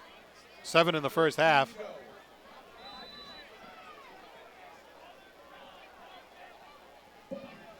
Clock is rolling. Under 11 to go. 2nd and 13 now for Dartmouth High School. This has happened to them all game long. They march the football down and then commit a penalty. Here's Martin. Martin's at the second level. Martin gets it down to the 5-yard line. Where it's going to be 3rd down and a couple. Nice gain that time by Chris Martin. Again, another example of him being difficult to bring down. A lot of green shirts surrounding him, but manages to plow forward, gain of about 12 that time. Almost erased the penalty. That it did. Diamond look here for the Indians. Krim in the line of scrimmage. And it's Martin. And Martin's going to be about a half a yard short, I believe. It's going to be very, very close. They're going to say he didn't get it. It's very close. They're going to call for a measurement. Definitely going to the workhorse in this drive. This drive has been going from the 49-yard line to here. There's been 10 plays, and 7 times Martin has had the ball. So they'll bring out the chains along the far side. And they stretch it out. And it's short by a half a yard. So that's what they need right there, about 8 chains worth, Paul. I'm thinking, thinking of getting Soup something for Christmas. Have Paul O'Connor, he does the chain gang over at the high school. Maybe have him cut a couple chains out for me. Just make a nice necklace. You'd say this came right from a game. This is official, right off the field. A little field. dirt on it, a little dirt grass, on it, right. Came right out of an official game, an actual game. This isn't something you get, at some store or something. This is a real thing right here. Yep, she's a pretty girl. I don't know if she'll go for that. She likes nice things. Nice things. And expensive things. Well, she's very good at it. You have to come through. Yeah, I mean, it's a lot of pressure. Christmas in my house is a lot of pressure. You go out to the mall and, you're looking at something for $50 and you're saying, that's not going to work. That's not enough. You better add at least 1 0 to the 50. All right, Indians 4th down and short. There's Martin, and Martin's got the first down.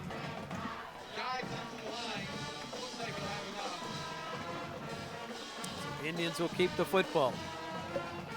Well, it's hard to imagine the Indians not getting a first down in a 4th and inches with the weapons that they have. They get right back to Martin, gets the first down, 1st and goal for the Indians, and this could finish the Dighton Rehoboth team off. They get into the end zone right here. Indians chewing up a lot of clock. Yeah.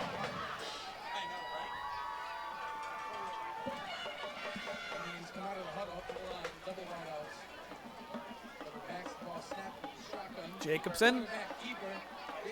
Jacobson gets down to about the 2 where he slammed down there.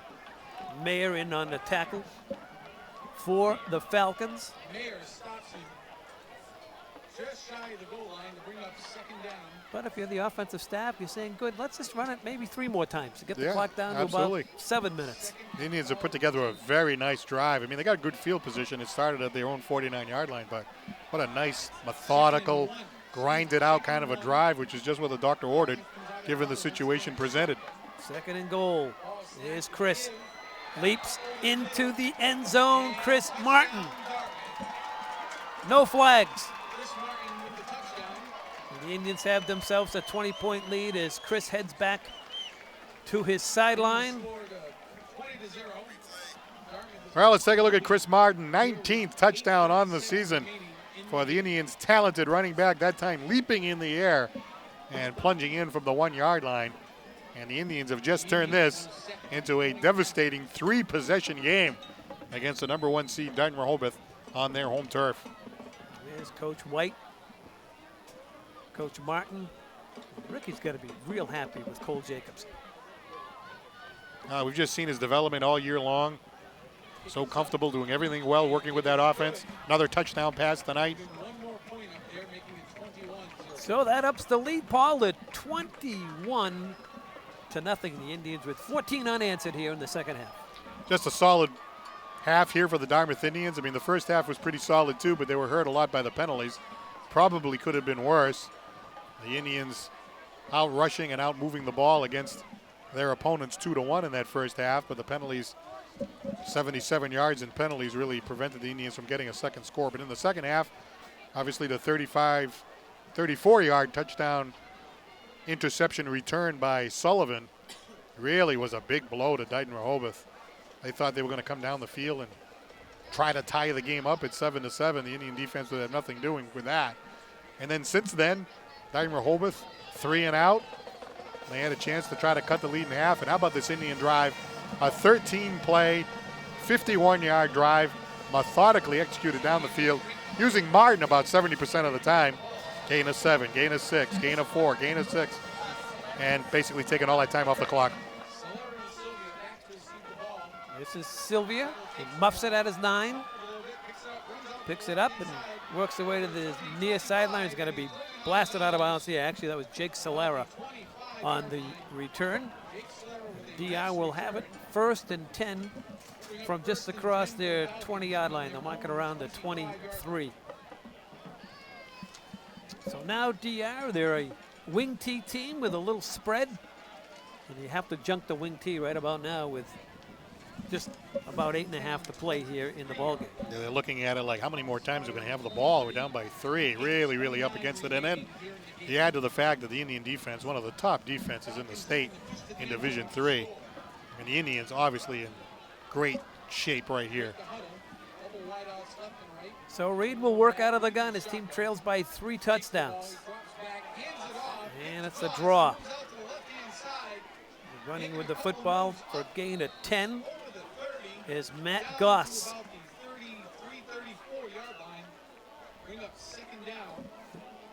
They're going to give him the first down, a gain of 10. And this public address announcer, he thinks he's on radio.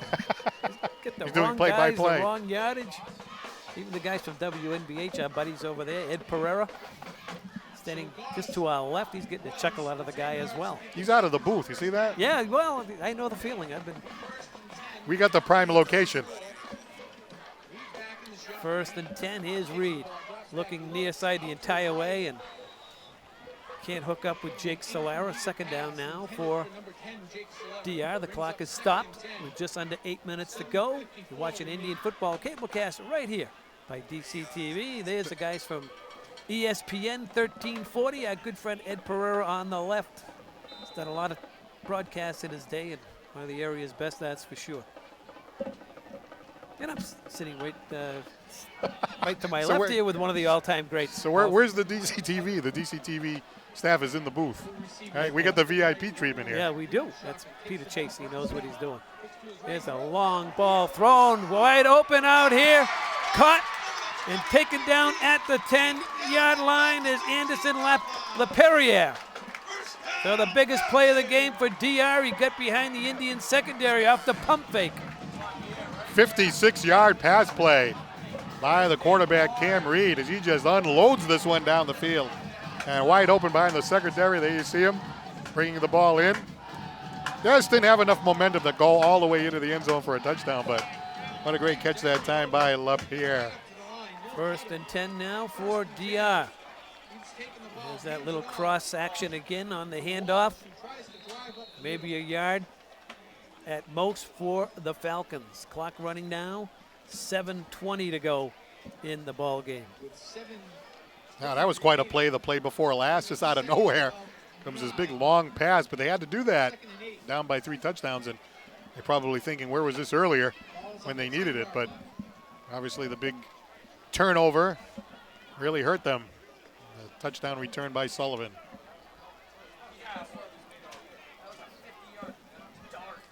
Under 7 to go now here. DR threatening late in the ball game. Here's Reed, rolls. Here comes the rush. He throws it in the end zone and incomplete. That was a pass they'd like to have taken back. Matty Craig was in position to intercept. Jake Solero was the intended receiver, but Matty had him pretty well defensed, Paul.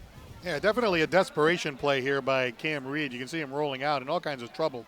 And he just kind of off balance, throws the ball downfield. Matt Craig was lined up to possibly intercept that pass, but the ball was high, and either he or Solera could get it. So that's okay. The Indians will take that, an incomplete pass. 3rd down for Dighton Rehoboth. 3rd and 8, 2 down territory to get to the line of scrimmage, and DR wants a timeout. So they're going to take a full timeout. 6:46 to play in the ball game. You're watching the finals of the Division III Southeast Division. The #1 seed, Dighton Rehoboth, trailing the #2 seed, the Indians of Dartmouth High School, by a score of 21-0. The winner of this game takes on the winner of Milton and Duxbury. And at last report, Milton had the lead. Yes, that was the last report. They had the lead, and that is the team that will be playing the winner of tonight's game. I'll tell you, the Dartmouth Indians poised to win the Division III Southeast for the 2nd year in a row. Glory to Dartmouth, as it says in the middle of the screen. Now, every pregame, you asked me about the song Glory to Dartmouth. Yes. And I showed you, I Googled it, and there's actually, if you go to Google, you can learn the words. There are words to Glory to Dartmouth. There are the words to Glory to Dartmouth. And I think John Noons, who does the he actually public is the address songwriter. he knows the words to that, right? He's one of the top guys at the band. And what is that in the back pocket? It looks like a Coca-Cola. Here's Reed. Look out from behind. He's being chased, and he's going to be taken down. He throws it wildly. And there's no intentional grounding. Where's the flag?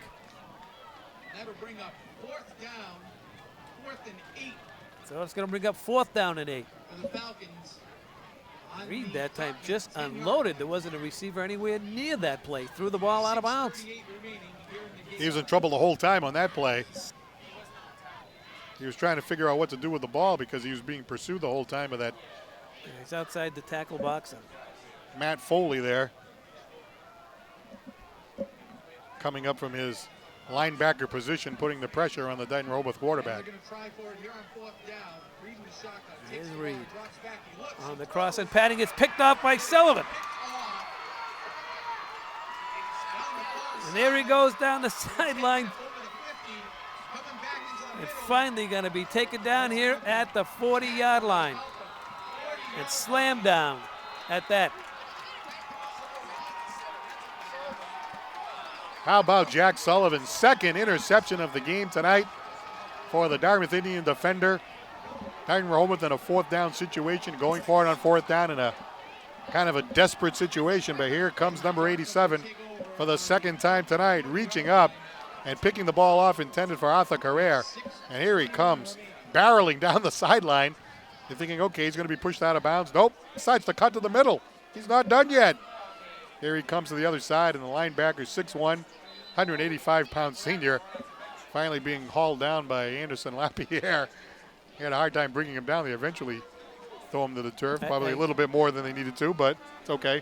I have to laugh at the official next to me up here in the booth. He doesn't like that we're picking on the officials.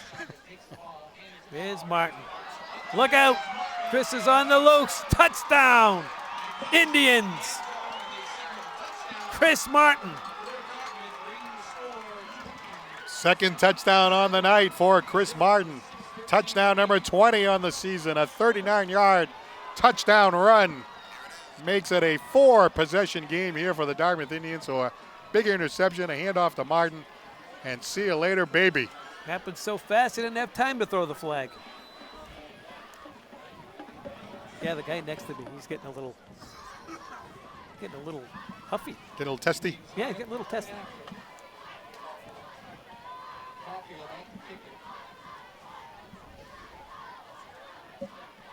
Here's Martin getting congratulations. And the point after touchdown by Caulfield is good. That's a good look at Chris Martin with 6:13 to go. The route is on here at DR. Ricky White very happy to be returning to the semifinal game. Another Southeast Division championship here for the Dartmouth Indians. 2 in a row. Back-to-back seasons here for Dartmouth. What an accomplishment for head coach White. And, you know, look at this game. A lot of similarities with the games in the past. This one, of course, taking a little bit longer to get into the position that we are now. But in the end, you look at the score sheet. There's a touchdown pass by a quarterback. There's a couple big plays by Sully on defense. A couple of touchdowns by Chris Martin. Kind of a typical score sheet at the end of the night for the Dartmouth Indians. Absolutely. This kid Sullivan, he's the beast. Yeah. Caulfield with a touchdown reception tonight. But yeah, that, you know, you look back at it, not to harp on it, but you know, when it was 7-0, Dighton Rehoboth kind of dodged some bullets there in the first half. They were badly outplayed by Dartmouth. They had the ball for the first time to start the second half. They were thinking, okay, we're still in the game. Let's get down there and tie this game up. And that's when the big interception happened. They made it 14-0. And then after that, Dighton Rehoboth just couldn't do anything with the ball. The wind was taken out of their sails. And it was a different game after that. Caulfield. So this is Sylvia on the return to the near side, and he's upended as he got across the 25-yard line. Well, the Falcon offense back onto the field with just over 6 minutes to play. They now trail by 4 touchdowns. There's Liam Caulfield making a great tackle there to tack on a good night.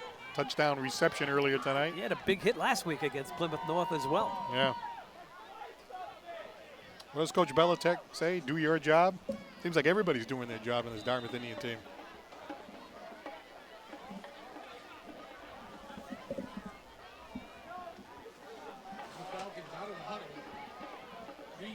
Reed under the center. This is Solara. He's looking for running room and perhaps 3. Matty Craig with the stop for the Indians.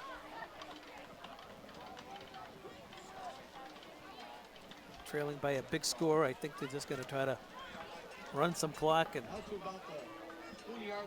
live to play next week. Dighton Rehoboth, they'll be playing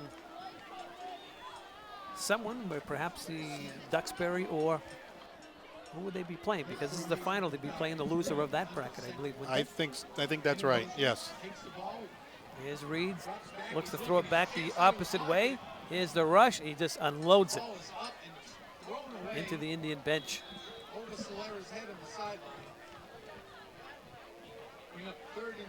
Looking at Coach Martin across the way. He's got to be thrilled. Pitching another shutout. Every single week it's either a 0 or a 7 on the scoreboard on the other side. They're averaging less than 10 for the year, but even in the playoffs when you're playing better competition, teams that average, significant point totals like this team here tonight. Dighton Rehoboth, they're averaging 28.5 a game. Team last week, Plymouth North, averaging 40. And the Indian defense shutting them down. Reed into the shotgun. One wide receiver out to his right. Gaining motion, left to right, drops back. Reed. He's looking downfield. Going to throw another deep ball here along the near sideline. Just overthrows his man. That was Solara, the intended receiver. And fourth down now for DR, and they're sending on the special teams. So used to seeing Alex Tisdale on the jet sweep, exhibiting that speed, but from that strong safety position, we've seen that on the defensive side too. A lot of times the opposing team tries to send a speedy wide receiver down the side. Tisdale's always there, step by step, and you saw it there. Adams and Tisdale back deep. There's Coach Martin. Holds on for another 5 minutes. He's got himself another shutout. High snap. Kick comes here. Adams fields it at the 49-yard line where the Indians will have it. 1st and 10. They got a 4-score lead with just over 5 to play. 4 score and 7 years ago. I don't know where that came from. Looks like we're all lined up for yet another Dartmouth Indian postgame show, Jim. Sounds like a plan. Sounds like a plan. Great to talk to the young athletes here. Rick loves to have you, too. I enjoy chatting with the He likes coach. a little FaceTime. He used to love talking to McGonigal. And Indians have a new quarterback in there. That's Nate Ellis. Some of the JV kids going to get an opportunity to play now. Adams, the runner. Marquise Adams. Gain of a couple. Well, the coaches always say 1 game at a time, right? So obviously the next game is the state semifinal game. You know, there's only one after that, Jim. There's only one after that. That's it. That's the big one. Well, we're not going to talk about that because it's 1 game at a time. One game at a time. On to Cincinnati. Exactly.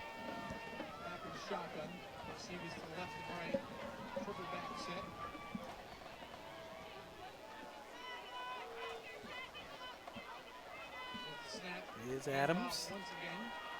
Adams plowing forward down at about the 46-yard line, perhaps the 45. Stood up there.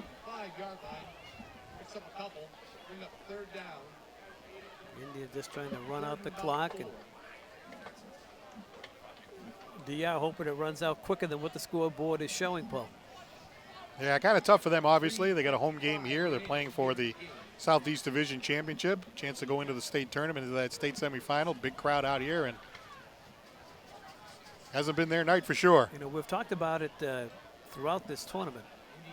A big advantage the Indians have is playing the schedule that they have. Granted, they have very, very good athletes at the skill positions. You know, they have one of the outstanding running backs.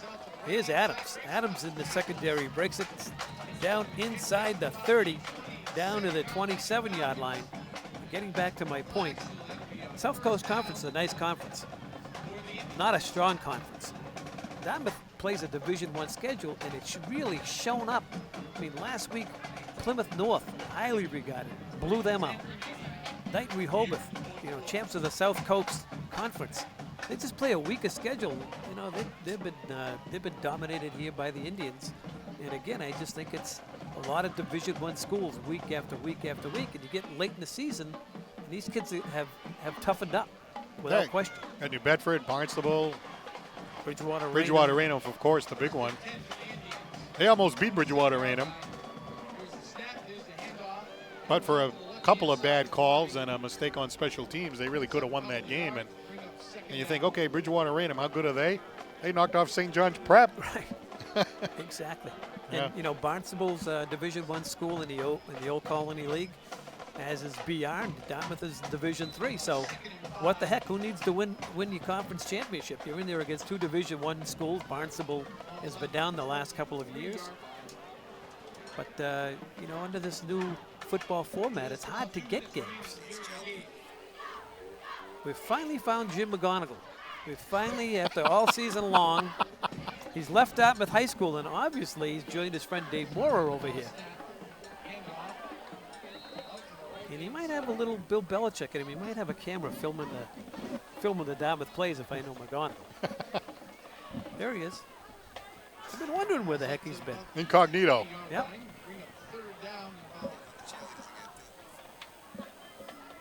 So a couple touchdowns tonight for Chris Martin. 13 yards out. 20 touchdowns on the season. To the cheerleader there, he said, "Don't tell anybody. I used to work at Dartmouth High."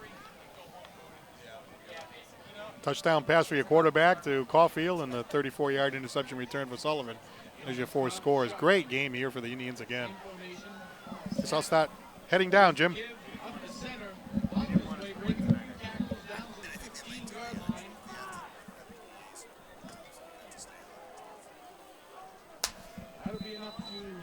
Indian coaches, Coach Ross, Coach Zexter, heading down to the field. Time running out here. After the game, we will have our trophy presentation.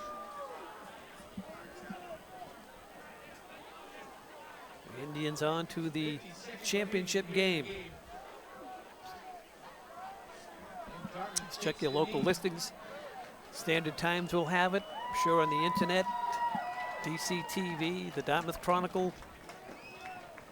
The Indians still protecting their Super Bowl championship from last year. The march is on to Foxborough, as this game is going to come to an end to be one final play.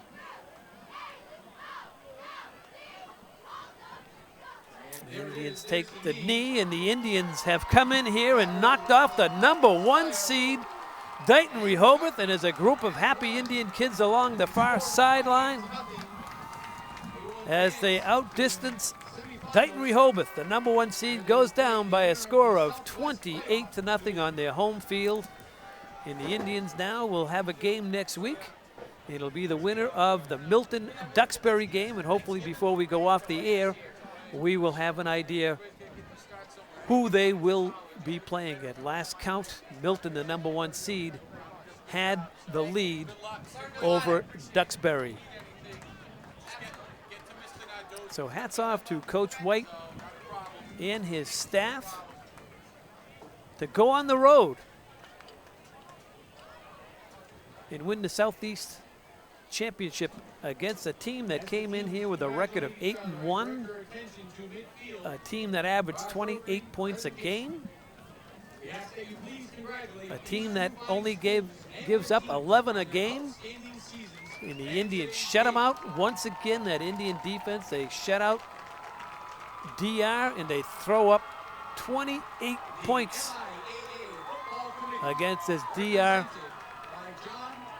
defense as the Indians come across the way. Their fans are here, and it's going to be a ceremony, I'm sure, of a trophy. And there's Glory to Dartmouth, Paul Santos' favorite song.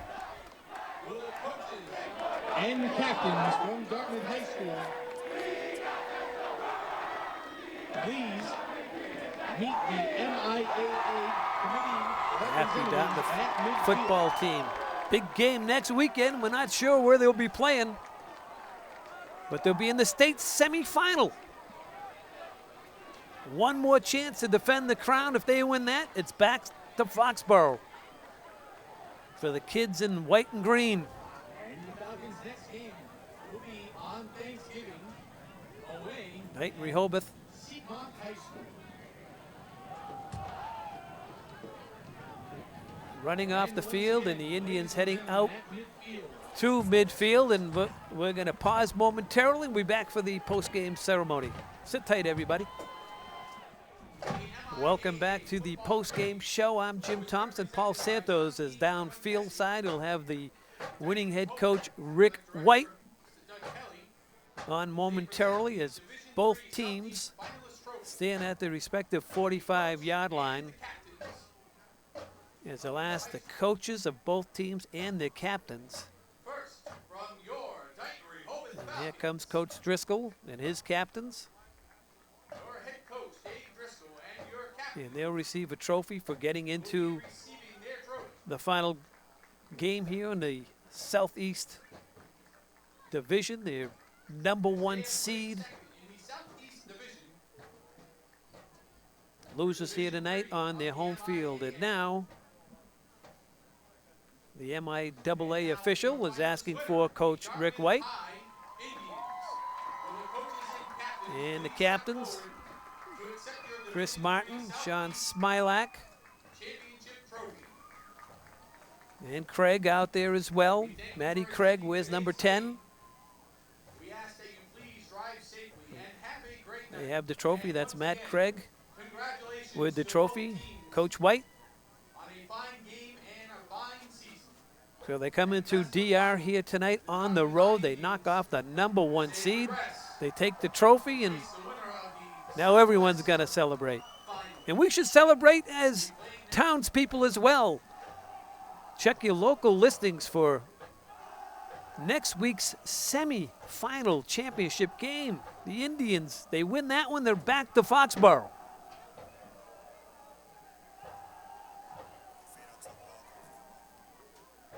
So we're going to pause momentarily. We're going to be right back with Paul Santos and the head coach in just a moment. We'll be right back, everybody. Welcome back to Dighton Rehoboth High School. It's the post-game show. The Dartmouth Indians, the Southeast Division champions for the second year in a row, as they beat Dighton Rehoboth by a score of 28-0. Happy to be joined here by Jack Sullivan, who actually had a great play tonight. A 34-yard interception return, a big play in the second half. That was really a killer for Dighton Rehoboth. What was going on out there? I don't know. Our defense, we knew we had to come out big in the second half. 7-0 game, and we did. I just read the ball, and I was just right there to take it back. Well, the thing is, it came at a great time because it was 7-0. Obviously, Dighton Rehoboth kind of hanging around. It was their first possession of the second half. Really needed to keep them off the board there. Yeah. And you came up with a big play. Yeah, our defense just came up big in the second half. The entire second half kept the 0 on the board, and that's what we need to do. Tell me about this Dartmouth Indian defense all year. I mean, this has been one of the staples of the Dartmouth team. You guys are giving up only 10 points a game on average all season long. What is it about the Dartmouth Indian defense that makes the team so successful? I don't know. We just got a bunch of kids that like to play football. We're always hitting hard out there, just playing our game. We practice hard all week for this, and it just pays off. Second year in a row now, Southeast Division champions. How does that feel? Feels great. Obviously, a big game coming up next week. It's the state semifinal. Yeah. Another game for the Dartmouth Indians. Yep, we just got to prepare for that like we did this week. Another game. Well, Jack, congratulations on a great performance here tonight and a great season. We wish you the best of luck in the state semifinal game. Thank you. All right, Jack Sullivan, a great interception here tonight as he pulls off one of the big plays of the game, a 34-yard interception return early in the second half, which really hurt Dighton Rehoboth tonight. The Indians going on to win by a score of 28-0. We do have Coach Rick White. He's going to be heading on over. A couple of touchdowns for Chris Martin and also a touchdown pass by quarterback Cole Jacobson tonight. So Coach White is on his way over here, and we'll be chatting with him as Coach White will be heading on to the state semifinal game. Well, Coach Ross. Congratulations. Coach. Yes, it is. Oh, sorry. That's trying right. to get the water That's all right. jugs. That's all right. Hey, it's another See, we got more gear than we can carry. another trip to the state semifinal game. Yeah. How's it feel, Coach? Two in a row. Feels great, but it was a battle. You know, the score does definitely tell the whole story of this one. So 7-0 at halftime, and a lot of yards called back. You know, we just couldn't buy anything tonight. It was interesting calls on our side, but you know, that being said, you still got to earn your points. And I thought we changed the tone of the game in the second half with right away. You know, with Sully coming up with that pick and returning for a touchdown. That was huge. The Indian defense has done it all year, not only keeping the other teams off the board, but you see the Indians scoring points off the defense. Yeah, and you know, if not to put us in great field position off a turnover or something like that. You know, we got beat once on a long pass there, but the kid, you know, we bent at times, but we didn't break, and that's kind of really what our defense does. And you know, we give up some yards every once in a while, but when we get in the red zone, we're a pretty tough team. So proud of our kids and proud of our seniors, and I just thought they played hard. But you got to give credit to DR. They were a tough team as advertised. Their kids are in great shape. They hit us to the very end, and it was a very physical football game. Obviously, diversified offense. Another couple of touchdowns for Chris Martin. Another touchdown pass for your quarterback. Yeah, you know, we got that one earlier in the game. Trying to kill the clock at the end, so we didn't really throw a whole lot. But when we did, we got the big third down conversion to Matt Craig. That was huge. And then we had the nice throw over the middle to Liam Caulfield. So, yeah. And, again, just the penalty yardage was, really the difference in the game. So obviously now going to the state semifinal game. Your thoughts on that? Hey, it's another challenge for our kids. They'll be excited to go, and I'm sure we'll be the underdog, and it'll be a beautiful thing. That's exactly what we want to be. Hey, congratulations, Coach. Another Southeast Division championship. Great job again. Good luck in the state semifinal. Thanks a lot, Paul. All right, Coach Rick White. Paul Santos down in the field. Let's head it back up to Jim Thompson. Thank you very much, Paul and Coach Rick White. Back-to-back Southeast Division III championships for he and his ball club. Hats off to the kids. They played their hearts out here tonight against a #1 seed. Last week against Plymouth North. Both powerful offenses, and the Indians just staunch on defense, pitching a shutout here tonight. Just an outstanding performance. And next week, they're in the state semifinals.